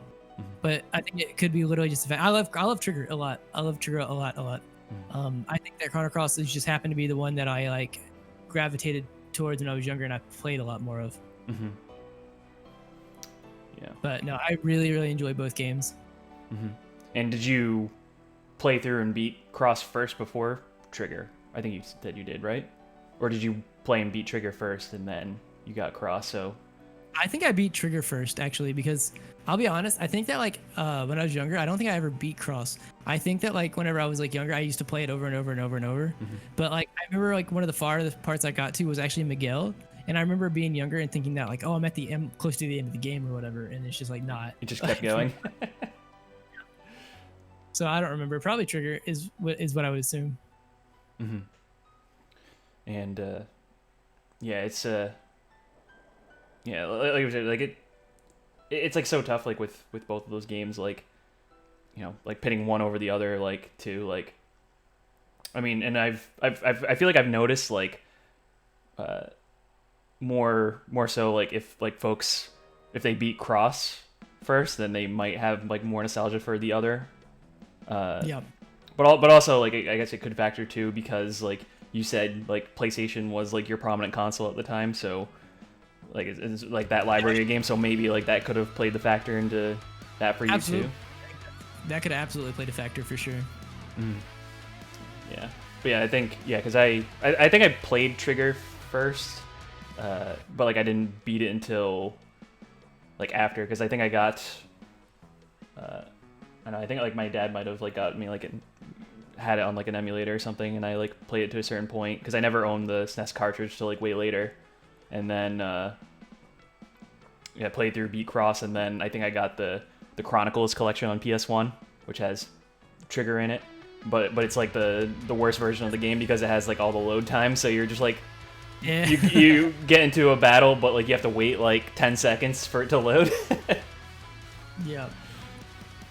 I've actually heard bad things about, or I don't know if they fixed it, but I heard bad things about the port to Steam. I think the Steam version was broke. Dude, it was really bad. It was no. Well, they fixed it now. They patched it, so like it has like way better UI now. Like Dude, it was like I'm trying. It was like Arial font, like all the text and stuff, and it was just like really like it was because it was straight up just a port of the mobile version of the game, and it was Yeah, just I like heard- it was just really ugly and just it just looked really bad. And then yeah, then there was like so much backlash that like Square had to be like, all right, we're fixing this. So then they patched it. They basically put in the font from like the DS remake, which I recommend that one. That one's the definitive version of that game.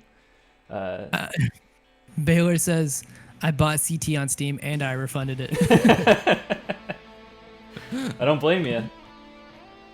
There's actually, funny enough, there was actually like this one channel that this one YouTuber that I follow, and he actually did like a video of like why you don't buy the Chrono Trigger on Steam. Like it's just hot garbage, and he went like in like full detail of like literally everything that like irked him about it. Just like, well, I mean, Yeah, I think I actually own it. I think I own it. And I've never played it.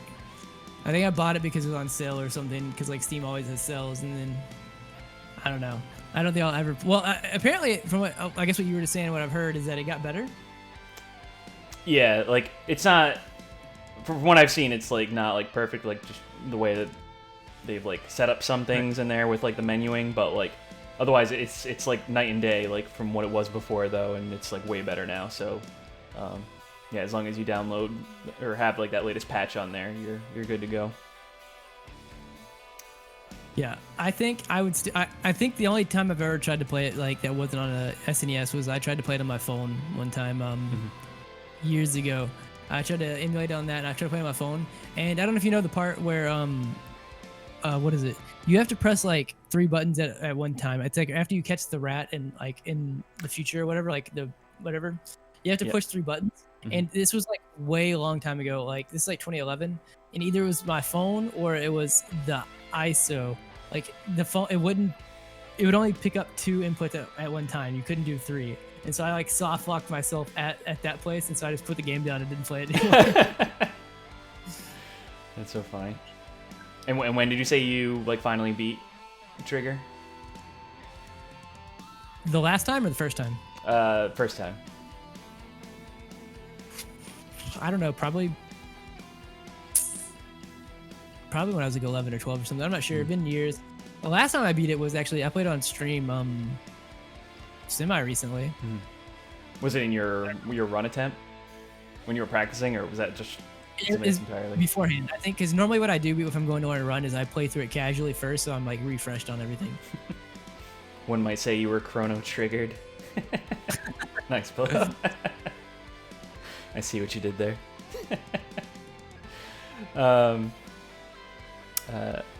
But yeah, but going back to Cross, because or just like with these games in general, like you know, like theming is definitely like what like some of like the stronger aspects of them, especially like with Cross, like they use like the theme of self-discovery, like finding like your place in the world kind of thing. And I mean, without spoiling anything of what goes down in the game if y'all want to play it, but I really like the way that they went in the direction of that game, and like the way how like the world, like once like the certain big event happens, like a quarter of the way or halfway, however long, just like how like the world like reacts to you in a way. I mean, outside of like the whole like parallel world aspect of it, Right. And then just kind of like adding that like extra like wrinkle into Serge, the main character. Right. But I just want to see like what you thought of like, you know, the direction they took like with like the theming for that game, and if you like that kind of like storytelling in games like that in general, or any like media kind of thing. I think it'd be kind of hard for me to answer unbiasedly now, since like I said, I played it as a kid or whatever, and so like I kind of just accepted it for what it was. Mhm. And obviously I enjoy the game now. Trying to think objectively, I think it's a good story. I think I liked a lot of the things they did, but I don't know. Like I said, it's also hard because it's hard for me to think about it like outside of what I already know about the game. Yeah. And so, like, I don't know. I think that I don't know. I think that I do like the way that it opens up, and this is like not a spoiler because it opens up in the first few. I guess it's kind of spoiler, but like how it opens up, like the first opening scene is like a dream sequence, but it's like representation of like things that'll happen, like can and will happen, you know, in the future or like further on or whatever. Right. But yeah, no, I think it has a lot of really cool storytelling aspects to it. I think one of my biggest complaints with the game, if I'm to give it a con in somewhere down the line, is that I've said that because so it's a pro and a con mixed together. The pro is that like it's a PlayStation 1 game with 44 characters, you know, 45 playable characters. The con is that it's a PlayStation 1 game with 45 playable characters. And so like a lot of the characters I feel like didn't get fleshed out or like don't get fleshed out enough as much as I don't want them to be. Yeah, good like 70% of those characters. like tell me, give me the all the best qualities of Turnip. He's small and he's a turnip. You plant him in the ground, you use ice breath to make him grow. And he comes out of the ground, he has a sword that he wields. I mean, I think the fun guy was a character until after I started running the game. You never went to fully complete and like get all the characters? Nope, I've never done like a full completion of it.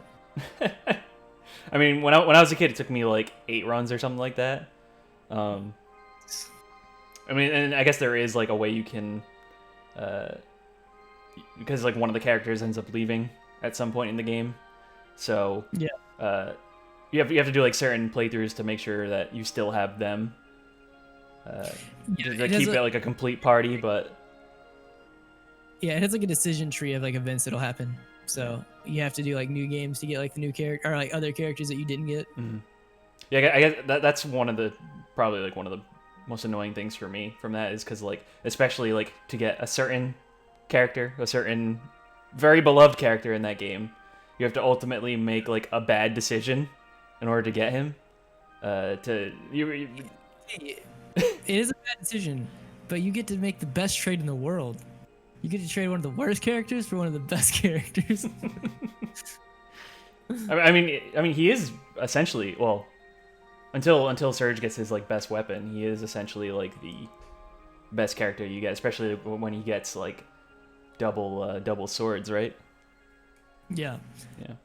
I mean, like besides even like skills or whatever, on my channel, like but we have basically a cult of hate for one in particular character. Yep. It's become very, very it's spread. Like it doesn't take long. Like new people come to the channel and then like they'll be there for like 2 days or whatever, and after 2 days they're like on the hate train for the character. It's which character I never heard of. Baylor knows what character.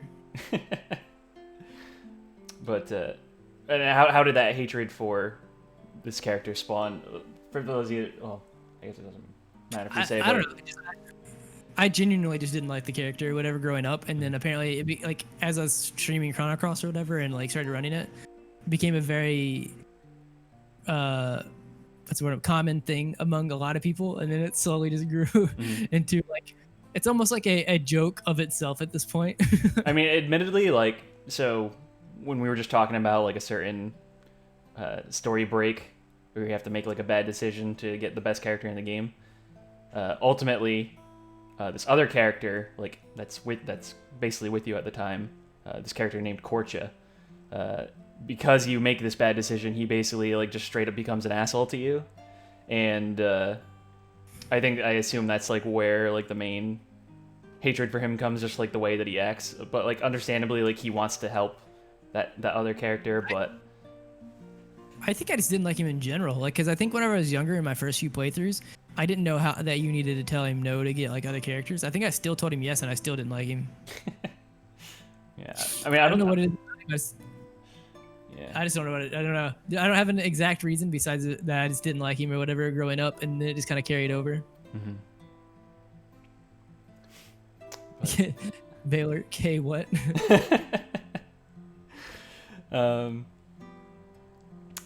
yeah, so and we were talking about all the characters in the game. Like you said, there's like 45 playable characters, which like we said like there's like a lot of them that really have like nothing integral to the plot or the story or anything. It's just essentially a collectathon of all the characters, which is an interesting approach. But because like a lot of them, since they don't really impact anything, and it's just like they're just kind of there to for like aesthetic essentially. Yeah, I think like at a certain point, like I mean, there might be some people whose favorite character is one of the more less known playable characters or whatever. But I think for the most part, a lot of people gravitate towards like a certain 4 or 5, and then like the other 40 are just kind of there. Yeah, because I feel like for me, like especially like come like end game, because I mean we'll I guess we can just name these characters off, but of course Glenn, he's essentially like one of the best characters in the game that you want to recruit. So he's always in my final party, and then of course the pirate Fargo, who actually has like one of the better like story moments in there, like not like the one that you have in your party necessarily, the paralleled version of him. I mean, he's even like the one in your party had some funny moments and stuff too, but yeah, essentially like they're like always like in my final party regardless, especially because like their stats in particular are like always are just like really good compared to like a lot of the other ones. So yeah, I think I would mainly just say that like if someone is like into RPGs, like PlayStation 1 RPGs, and they haven't played Chrono Cross, they just probably should. It's pretty good for a lot of reasons. And you know what? I did actually have like a question in regards to like your favorite character. One of our friends he goes by Inuyasha in the chat, but he did ask who your favorite character is and why is it Glenn? Glenn is probably number 2, and mine is very basic. I actually really enjoy the character design for Surge or whatever, but it's probably because he's the protagonist or whatever. It's very easy to get number 1. Yeah. But Glenn definitely, if you're talking about characters you recruit, Glenn is definitely like number 1, I think, for sure. Yeah. I have a very basic list of favorite characters. I guess I kind of wish that he had more. I mean, he does have like a lot of moments where he's involved in the story, like especially like a certain story beat that his brother is involved in and stuff, but without spoiling anything, but I don't know, but he still has like those like little moments in there that make him a nice character, and then once he's in your party, then you're just kind of going ham with him. So yeah, no, I really enjoy Glenn for sure. Kai Bitzer says Korcha. Everyone getting sick with that. Any other particular? Because I know you, especially like through your runs and stuff, you're like so accustomed to certain characters now. But do you still prefer like even if like you don't have them like for a run, do you enjoy like some characters over others, or are you basically like the ones, especially like now in your runs, are kind of like your favorites essentially? I think that the characters you have in the runs actually they just so happen to be some of the casual favorites as well, which is nice.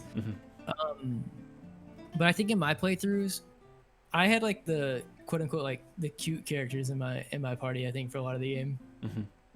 So like a certain, I'm trying to not spoil anything, but like the characters you could probably think of, one of them we don't get in the run. So like that one, and then one of the ones we do get in the run that you have to get in the run. But it's them 2 and then Surge.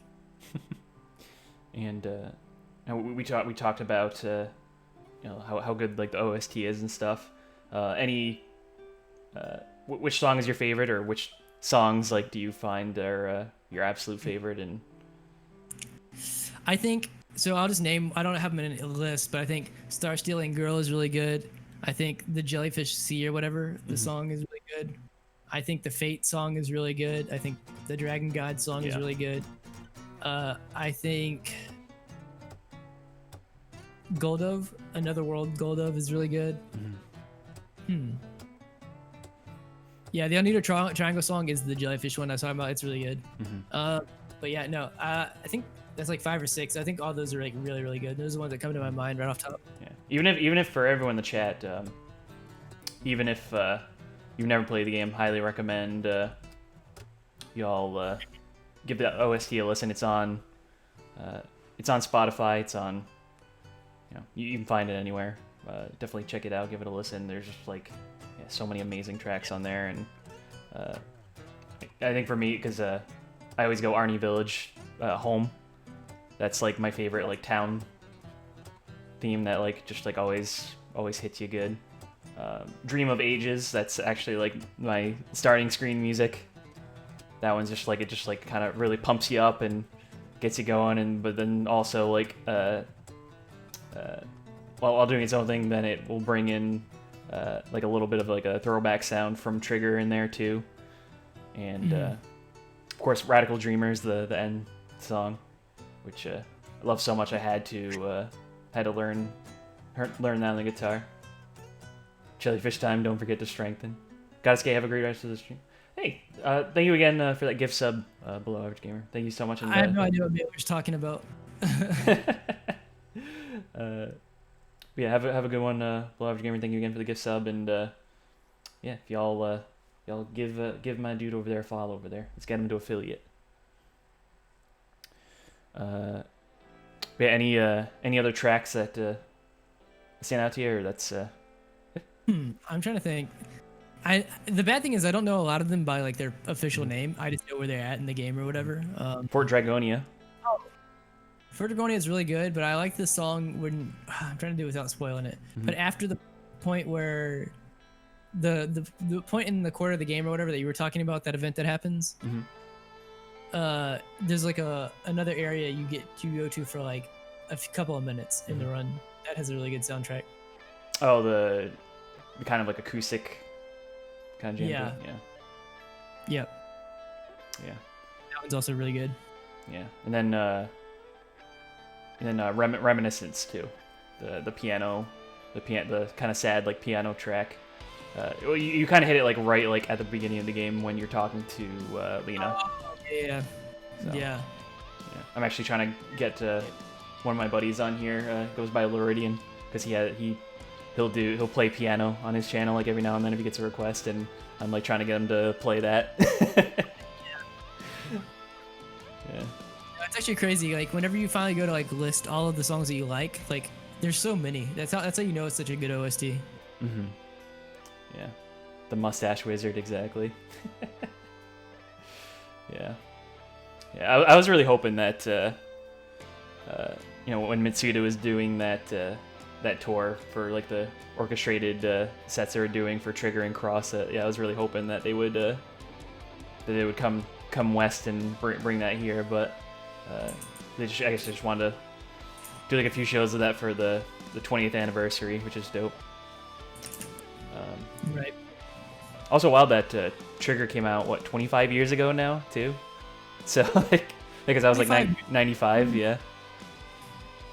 So that's crazy. 25 years ago is, oh my god, that's so long. you were barely human at that point. I was 2 years old. It's crazy. I know, making me feel old too. And I know we talked a little bit about like how crazy and convoluted like the whole like lore of that series is, but I don't know, I guess what's your like overall thoughts of like the way that they handled it, going from basic like basic like, well, I wouldn't say entirely basic, but time travel story of Trigger, where you have like different timelines, different folks you meet in each one, and then just like how like they manipulated the world going into the next one, like. That's a hard one. It's hard to say if like I'm also in the boat of like if if it's kind of like what we were talking about earlier, where like with FF7 remake, where it's like maybe I was somebody who wanted the shot for shot remake, but like for this in this scenario, like I think I would also was one of the people who maybe wanted a Chrono Trigger too. You know what I mean? Like a direct continuation. But I also gave Chrono Cross a shot after it wasn't that, and so I did enjoy it for what it was. So it's kind of hard to say. Like I don't know. Like I think maybe I can understand the complaints from people whenever they say they don't like how loose sometimes it can feel connected. But I think that like for me that doesn't destroy the game for what it is, you know. Right.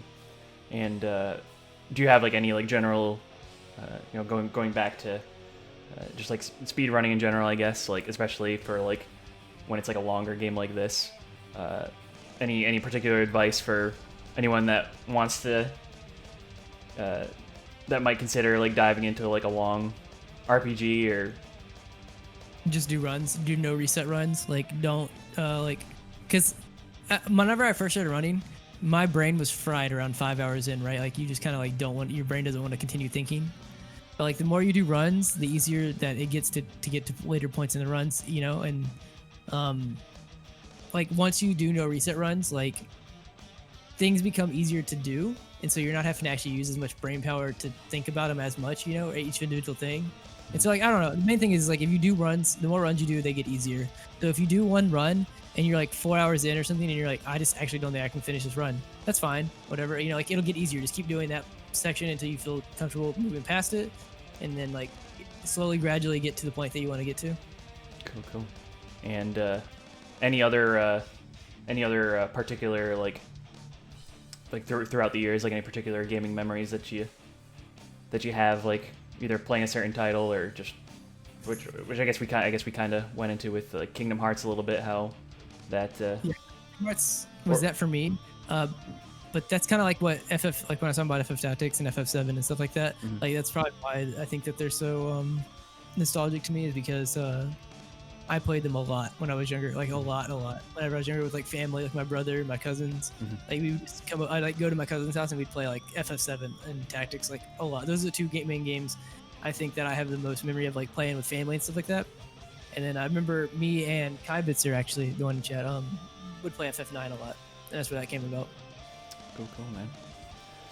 Well, that's about all I got for questions for you. So, thank you so much for coming on and doing this with me, man. This has been a fun chat. Just getting nerdy about Chrono Cross. Yeah, I can talk Chrono Cross for hours. I enjoyed this, man. Hell yeah. Anyone in the chat, what I always like to do for the very end of this, if anyone in the chat has any questions they have for Handy. Well, actually, I do have one last question for you. How did you come up with the SuperHandi name, or just Handy name in general? So, okay, it's been a gradual change or whatever. So like I used to play a lot of Xbox, before I got into playing Melee and stuff like that. I used to do competitive stuff for like Call of Duty and stuff like that, like a long time ago. And so I had the long gamer tag that I made where I was like, called Hi, I'm Handicapped. That was it was a long name. And it was kind of like a joke, like so people would be like, "Oh, so I just got killed by a guy with a handicap," or whatever. It was a bad joke. And so eventually, whenever I got into Melee and I had to put names in like brackets and stuff like that, I eventually shortened it a lot. This is like 2015. I went to like Hi, I'm Handy, which is already shorter, And then eventually, I got even shorter than that. I went to just where in tournament and stuff like that, I go by Handy. I still do actually in regular tournament. And the channel itself, I want to eventually call it just Handy. Maybe, depending. I actually don't mind SuperHandi. I think it's kind of a nice name or whatever. It's a nice ring to it, yeah. Yeah, the guy who has the Handy account has just been sitting on it. I never want to call you Handy as well. Did you? so you just can't get a hold of the person who owns the account? Yeah, it's like an inactive account, and they don't respond to messages. Yeah, I actually had to do that with to get like I think what was it? No, I was able to get it on Instagram, but Twitter, someone else had it. But then I somehow found, because he essentially had like the same kind of account name on Instagram. So then I like messaged him on like both. I was like, "Yo, can I please get this? Can I please have this tag?" But luckily he was cool. He was actually this he's like the star like volleyball player of like his school right now, and yeah, he's actually like I guess he's like one of like the like elite like volleyball teams like in the country essentially. So it's just like interesting. So yeah, shout out to Brandon Kopp here. You're a good dude. What's your name? Is that a hat on your head, or is your hair very poofy? My hair is very poofy. I have my hair undercut, and so like normally when I don't have anything in it, I have a hat on, because if not, it just kind of like lays down. But no, right now it's kind of it has stuff in it, blow dried it, so I wasn't lazy today. Looks very nice. Appreciate it. Yeah. Any other questions in the chat for Handy? Well, before we wrap this up, we can fly. Thank you. Yeah. Oh, also, are we gonna be able to? I'm sure you answered on your channel, but are we gonna get to bust on when it's your turn during the marathon? I don't think so, because I don't control the audio. I'm just giving them my feed, and they're gonna take it and they're gonna put it on all three of ours on the channel, and they'll control the audio from that point. Gotcha. Christian, there's PH. So what you should do is, I think, just kind of accept that it's always going to be that way, and just accept that you have a new bed buddy forever. Also, welcome in, PH. Good to see you. Hope you're doing well. Thanks for hanging with us. Thanks everybody for hanging with us for this conversation with the SuperHandi. So, sleep in the closet, problem solved. Could do that. You could just sleep on the couch. Just or fight the Invisible Man. That's the other option you have. There's actually I don't know how into wrestling you are. Probably I doubt you are, but are you? I know very little. My cousin used to be into it a lot, so I used to understand like some of it then, but it's been years and years and years. So there's this one wrestler, Joey Janela. He's in like the latest like big promotion AEW right now, but like I've seen him like so many times on the independent circuit, and he actually has like set up these matches with the Invisible Man. So he's like wrestling himself, but it's still like the most entertaining thing like ever. Like, and of course the crowd, like, you know, they're into the joke. They're like, holy shit, like, like it. Oh, there's so many like I don't know. Wrestling's such a guilty pleasure for me, but like there's like little things like that like I just freaking like die laughing at. Like, I think but another favorite of mine did a match with a blow up doll and made it like the most like convincing thing like ever. Like you would, it's I don't know. It's ridiculous. Sounds like I haven't seen wrestling in a minute, but that sounds hilarious. Actually, I'll send you the clips of it. You'll get a good laugh out of it. Yeah, send it to me in Discord. Yeah. Sounds like you're in the Invisible Man's bed. Exactly, Rasa. Shout at him like it's Phasmophobia. Yeah. You've also been playing some Among Us too, right? Because you try to get that going on your channel, but are you just trying to hold off on that for the time being, or? Yeah, maybe I might play a little bit more like eventually or whatever. Like I said, I dropped most things in terms of like any free time that I had that I could stream or whatever. It was mainly doing Chrono Cross, or if I didn't have free time, it was because I was doing school or work or whatever. Yeah. Cool. So I actually haven't played Chrono Cross not Chrono Cross. I haven't played Among Us in a minute. Mm-hmm. Were you into like did you get into like Five Guys and not Five? I keep saying Five Guys, Fall Guys. I played it for a little bit. I haven't played season 2 yet though. Word. Johnny Janelle's the ones that legitimate. I guess we're not like legitimately deadpan, but he's he'll do a lot of crazy stuff. But yeah. So if there's no other questions, then I think we'll wrap this up and we'll throw a raid ski at somebody. So yeah, thanks again everybody in the chat for hanging with us it's been a really fun evening chatting with with SuperHandi and Handy. Thank you so much again for coming on and do this. It was really fun. And of course, here I'll throw the little promo on the side again. This Saturday, you can check him out in his relay race with 8 other folks. See who makes it through Chrono Trigger, Radical Dreamers, and Chrono Cross the quickest. Let's all go in there and root for Handy. See if he. Yeah. Even if you can't make it for mine, it's going to be going from 10 a.m. Eastern all the way till probably like midday that day. Mm-hmm. I think if you enjoy any of the Chrono series stuff, just go out and support and watch the entire whatever parts you can see. Hell yeah! It's gonna be really fun.